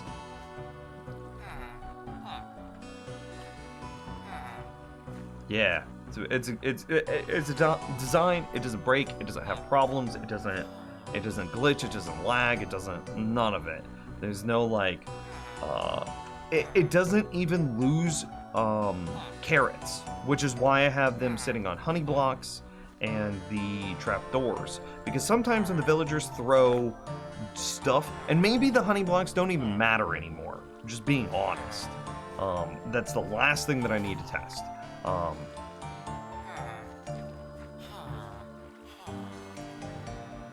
Yeah, maybe the honey blocks don't even matter anymore. Just thinking about it. And then we could even get rid of the exotic block that is a honey block and get it even cheaper, so. What is this farm? It's a villager breeder, so it makes baby villagers. And why lava? Because I don't want...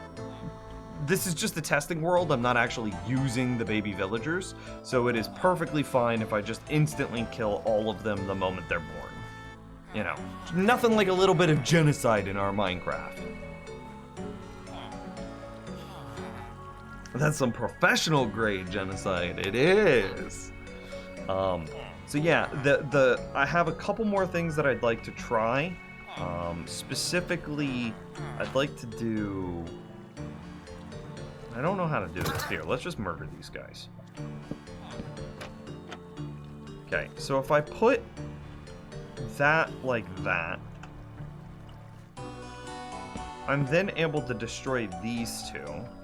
This should keep my villagers a little tighter together.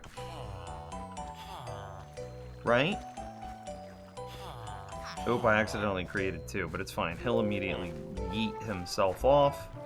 And then he flows, he flows, he flows. He dies, he dies, he dies.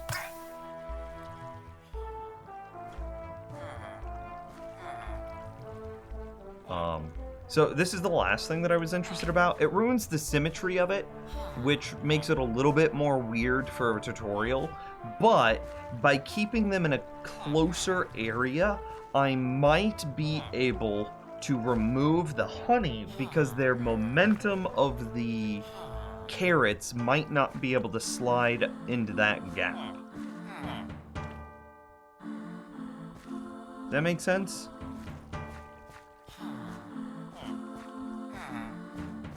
I mean, technically they're right, Dazed. Technically.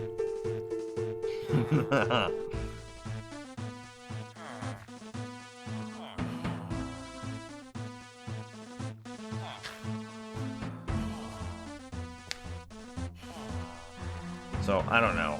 It just matters. I need to put up some sort of catch system that sees if I lose carrots.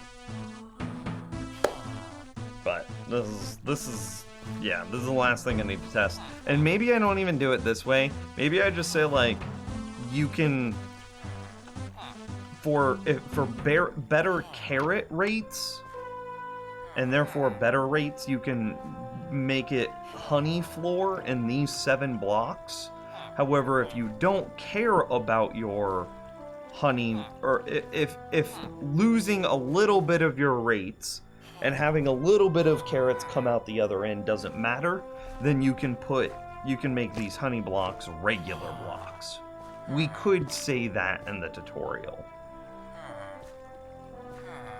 But the honey blocks do increase the efficiency by preventing the carrots that are thrown by the villagers from falling into the water stream.